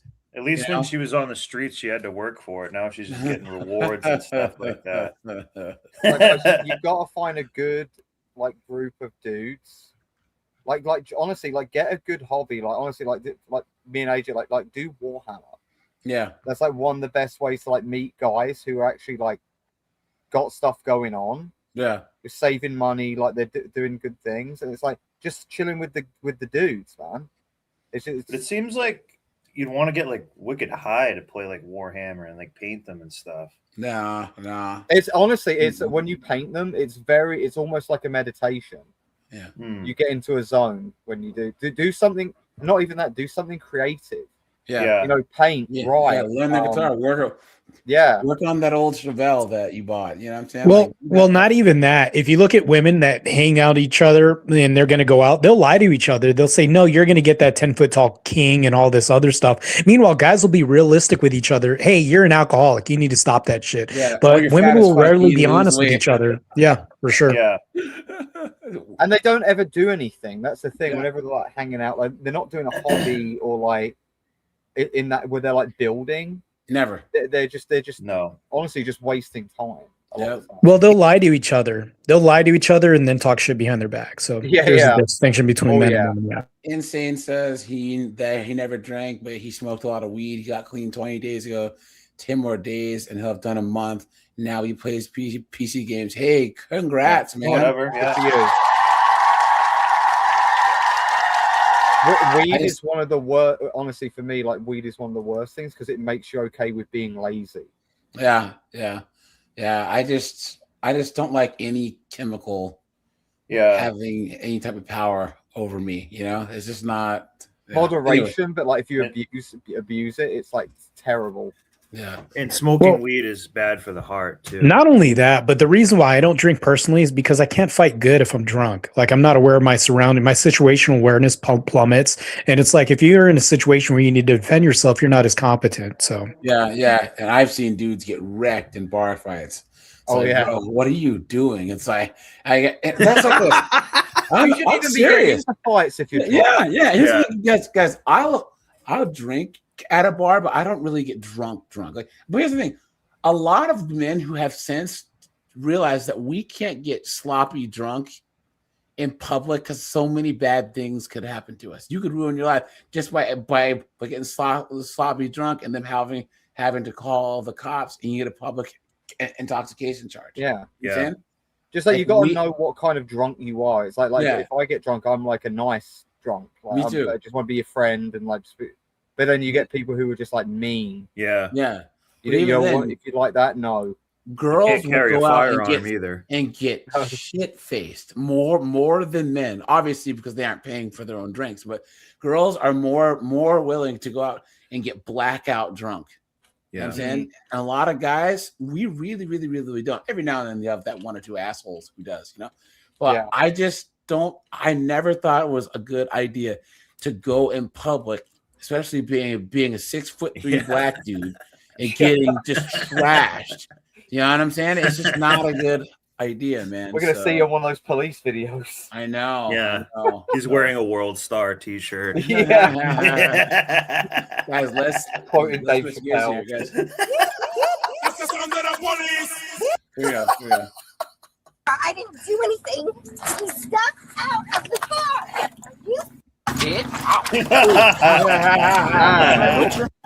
Put your hand behind your back. This is your fault. You should have listened. On July 30th, 2025, officers in a fully marked patrol car were stopped at an intersection She just went. Oh She took you drifted. when a vehicle ran a red light. Look at that. They followed the car to a nearby CVS parking lot and initiated a traffic stop that the driver would be unaware the situation was about to take a turn for the worse. You went through that red light. That left turn arrow turned red before you even got close to that intersection. No, it wasn't. It was yellow. No, it was not. I have it on my camera. It was yellow. Driver's license and insurance, please. She stopped off at Two CVS to cop get her cars head sitting meds. right there. Yeah. Let me see it. I want to see it. No, This you is can probably see like it in Wisconsin, court. I bet. Your license is right there. Why are you being so I shitty? need your license. You know what? Quit being shitty. Hand me your license, Quit being a or you're gonna dick. go to jail. I don't know why. No, I can't See go the to no jail. respect? You're not following a lawful command. I am following. Give me your license, or I'm gonna rip you out of the car and put you in handcuffs. Do you know I don't have to do that? 23. This cop is based. Nice. Now, how many times have we seen like a 5 or 6, 7 minute preamble? Yeah, no Getting nonsense ripped for this guy. out of the car. This cop is not playing games. Hey, go ahead and start me one more car. No. Okay, get out of the car. Yeah, well, you're going to be in trouble. I'm Yeah. paying for Oh, it. yeah. Nice. It's time. Canadian, bro. Come on, dude. No. She ran the light. This is a legal traffic stop. And this wouldn't escalate to this. The if you police just comply. officer, per case law, has the right to tell her to step out of the car. Yeah. He can legally do that. And anyone who's smart, just get out of the car. That's it. You never hold court in the street, guys. Ever. Even if he was wrong, and in this case, he isn't wrong. But even if he was wrong, sue them later. But never hold court in the street. And oftentimes, as we've seen, this chick, she's just being difficult. She's in the wrong. He met her Insulting with the the same cop. level of respect that Guys, you know, guys, here's the thing. Canadian and I spoke offline. We agree on like 90% of things. But do you agree that this cop, he was being aggressive, like too aggressive? So here's the thing. I've been in law enforcement for over 13 years. What they're not showing in the footage was probably him smelling her breath and all this other stuff that's omitted from the video. So he could have smelled the breath. He could have got these other indicators. And then when he pulled her over, she ran a red light that could have caused an accident, and she's jeopardizing and harming other people. When doing this, he's actually probably saving her life by being more aggressive, because this could have been 30 more minutes of him wasting time, to be honest, too. Yeah, I know that there's she probably drove like 5 blocks too without even noticing. Pennsylvania v. Mims says that if an officer orders you out of the car during a lawful traffic stop, it does not violate the Fourth Amendment. So when she was talking back, when he asked for her license and registration during a legal traffic stop and she didn't get it, there shouldn't have been any other words other than "here you go." But also the probable cause. See the garlic crouton dust near a sandal? Yeah.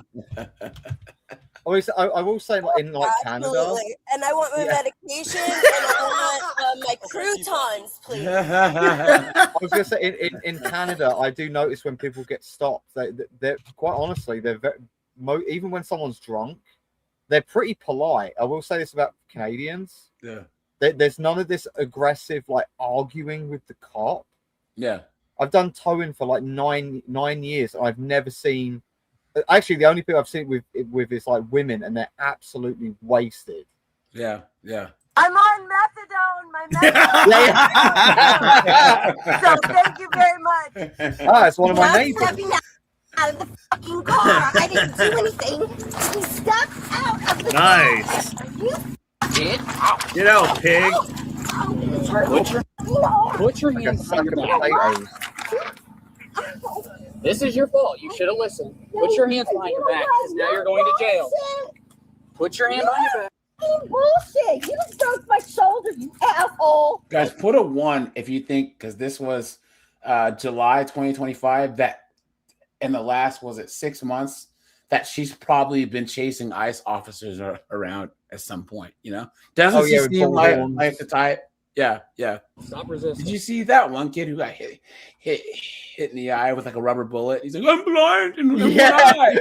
That's amazing. Yeah, well, like Rocky Balboa. Yeah, well, I just told you once. They probably won't have to tell you again. Hey, AJ, I got to leave real quick, but I'm just going to say one last word. I did work for ICE for 4 years.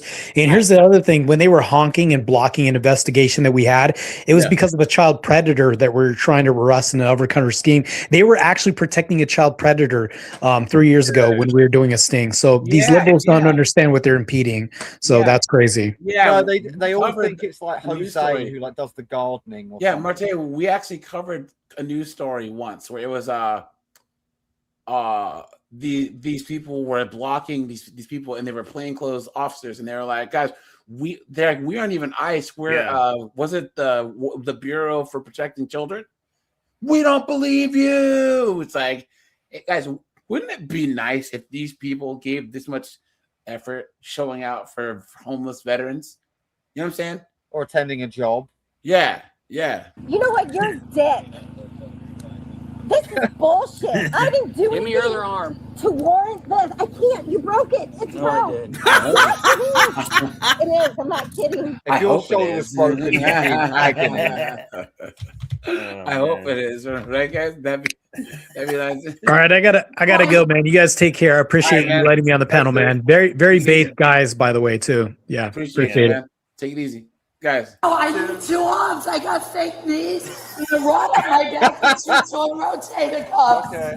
Marte's a professional, and we're just saying like garlic croutons and and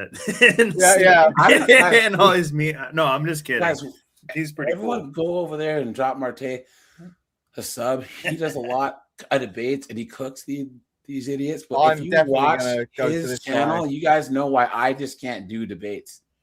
Because he deals with such moronic Tylenol brain more idiots, dude. Like some of these people that say so much stupid stuff, and then so he'll have his debate, and then they'll open up the panel, and then a whole bunch of more morons idiots. join. Yeah. I'm like, what do you guys talk? You guys can't believe that this is real.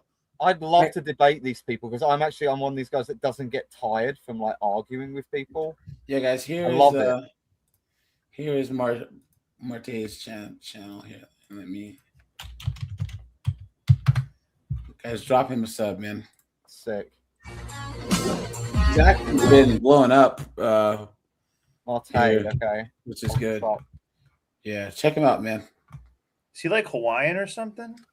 He's half Dominican and half black. I believe so. Let me see. It's funny how when they fall out of the car, they never like break their mouth or anything. It's always a shoulder or. But it looks like she broke the ground, right? Oh, yeah. Oh, earthquake. Oh, 23 at 1. You gotta help me up. Not with that arm, please. She can't even get up on her Put own. your knees to your I've fallen stomach. and I can't get up. Put your knee to your Humpty Dumpty. Yeah, yeah. No, and you're gonna f***ing pay for it. Okay. Yeah, okay, you will. See, doesn't she sound like the croutons chick? Yeah. All these white chicks sound the same. Stupid ass. Yeah, I know. And get my f***ing license off the thing. Yeah. For going through a f***ing yellow f***ing light. Yellow is red. Take a seat. Asshole. Yeah, I want to see the f***ing tape. You will at court. Fucking liar. Asshole. And this cop was You're beautiful. A f***ing asshole. Yeah, I know. Pig. Epitome of a f***ing pig. And have your f***ing job. You get your f***ing piece of shit music off. Asshole. You're a f***ing goddamn disgrace to your race. Don't you talk about You the can pull people out of a f***ing car like that. Whoa, wait a second. What did that have to do with anything? Whoa, that went left real fast. You goddamn disgrace to your race. To my race. Fucking pulling people out of the fucking car like that, you idiot. Check her trunk. She might have a white hood in there. I don't have to get out. I didn't do It's like that one chick, the chick at the airport. I'm not black. Yeah. Oh yeah, the drunk wine mom. Yeah. nothing to warrant that. And you're gonna be the piece of shit that'll be in trouble. Because you're having a bad fucking day all over your fucking face. Treat a fucking woman like that, you piece of shit. You shouldn't even have a fucking job. Yeah. You fucking suck. Yeah, your mom would be so proud. I know. Good thing I didn't have my fucking grandkid, you piece of shit. Well, maybe you should learn to listen. No, you fuck off. Hope your mom is fucking proud of you. Yeah, no, she wouldn't be seeing that. No, you're wrong. I'm a fucking mom. My kids don't fucking disrespect like that. You disrespectful. You know what I always wish that they would do one time? you. I'm glad that they don't. And I've almost always wanted to do this. I want one of the cops to go like next to the window when they're so upset like this and just start doing some type of like TikTok dance and just let them just let them go crazy. They would like have just an aneurysm. They're just doing Fortnite dances. Yeah, some dance like that, and just as I always thought that'd be so funny. Oh, yeah, just put it straight on the police's like Facebook feed. You don't even have to say a word; just start doing some type of dance like that. Yeah. You had an attitude right off the fucking bat for no reason. Yep. Yeah, yup. Everything's everyone else's. Yeah, no, this is your fault. I am not that person. That's you, obviously. Using your fucking badge for this. Yeah, your poor excuse. And pull a woman out of a car like that. I didn't even have to fucking get out of the car. You're. It's Pennsylvania. And I have every right to see the fucking tape. Yeah, okay, why? Why do you get that right? Yeah, why can't you show it if you're so fucking being for real? Why can't you just show it? Yeah, because you're not. Because he can't gain None of your access to business. it, you idiot. Yeah, okay. That's fucking right. Figure it out. You got my license. Look at my license, pal. No. Figure it out. By the way, What do she you could take have my just taken the license for? ticket. To ask me that? Gone. No, it's got to be up to date. Yeah, okay. Yeah, I f***ing grew, didn't I? Shut up. Yeah, I grew, didn't I? You're gonna pay for my shoulder too, jerk. Yeah, I know. Yeah, you do know. You got a lot to learn, little guy. Why don't you turn your music off? You should turn it up. Turn it up, yeah. Obviously, I did explain. Oh, obviously. You did, I think. Yeah, you're so professional. And I will get that fucking body camera. That's what you just did. Boy, fucking got a fucking attitude over fucking something. Who fucking knows, idiot? Fucking treat women like that, you piece of shit. You're probably a goddamn woman beater. Yeah. And you're the one that probably needs to be in fucking I thought jail. You piece wanted of to be shit. treated equal. You don't pull a goddamn Yeah, woman out of the car women every for a chance they fucking get. traffic violation. You're gonna eat this fucking ticket, fucking creep. And I feel sorry if you have fucking kids. You better fucking learn how to treat people. I feel sorry for your kids if you have any, because you're probably a piece of shit to them too, and will be. If you think you can fucking use your goddamn power like that, you asshole, you fucking pull a goddamn 50-year-old woman out of the car like that. That's a rough 50, bro. Really? You're gonna be like that white cop that, disgraces his, black people? No. Yeah, well, can't fucking tell, you stupid. Yeah, you can't tell by my brown. No, you are fucking disgrace. You're a disgrace. Because you're doing exactly what they do to your people. Look at that. Piece of shit. Oh. Yep. I'm a fucking dumbass. Yep. You suck, buddy. Can you imagine You that got a lot she to is learn 50 about and is life. acting like this? And I hope you feel fucking good about yourself for this one. You don't have to make me get out of my car and tell me I'm not complying when I said I wanted to see the camera. You're fucking goddamn lucky. My fucking husband beat your and no, your mom would not be proud of you, dumbass. You got that fucking wrong, pal. Wrong. You think you're up and you're it? You're not it. Using your authority like that over a woman. You suck, and you should be in jail. She's still going. She just simply had to hand And her I will license over, take too. you to court for That was it. Because that was not called for aggression. None. I did fucking nothing to you. You're Again, getting in she's not trouble for this. authority telling her what to do. Her husband's probably That bitch is red, fed right? up with So you're I've had enough, guys. I can't. All right, you guys, because I'll be at after hours. So whoever wants to meet me there, guys, I'll be at after hours. So, but all right, guys, I'll be live at 5 p.m. tomorrow, guys. Tomorrow's live is going to be women are much more racist than men. We all know this, between B-dubs and liberal white women, the two most racist groups of people on the face of planet Earth, guys. Yeah. More than anyone else. Clash of the ages right there. Yeah. So, but all right, you guys, thanks for being here, guys. We ended with 175 likes, guys. Check that out. Let's go. Let's go. Oh, and guys, I tried to release at least one original video a day and then a clip or two from the streams, because someone has said that that they like my original stuff better. Guys, I always try and release at least one original video per day, but the live stream clips are usually funny stuff that I find from the live streams, so that it gives you guys more stuff to watch. And guys, there are tons of other people who don't watch the live streams, they just watch the videos, so that's why I started clipping the live streams. All right, guys. Yep. Appreciate you. Bye, guys. Take it easy.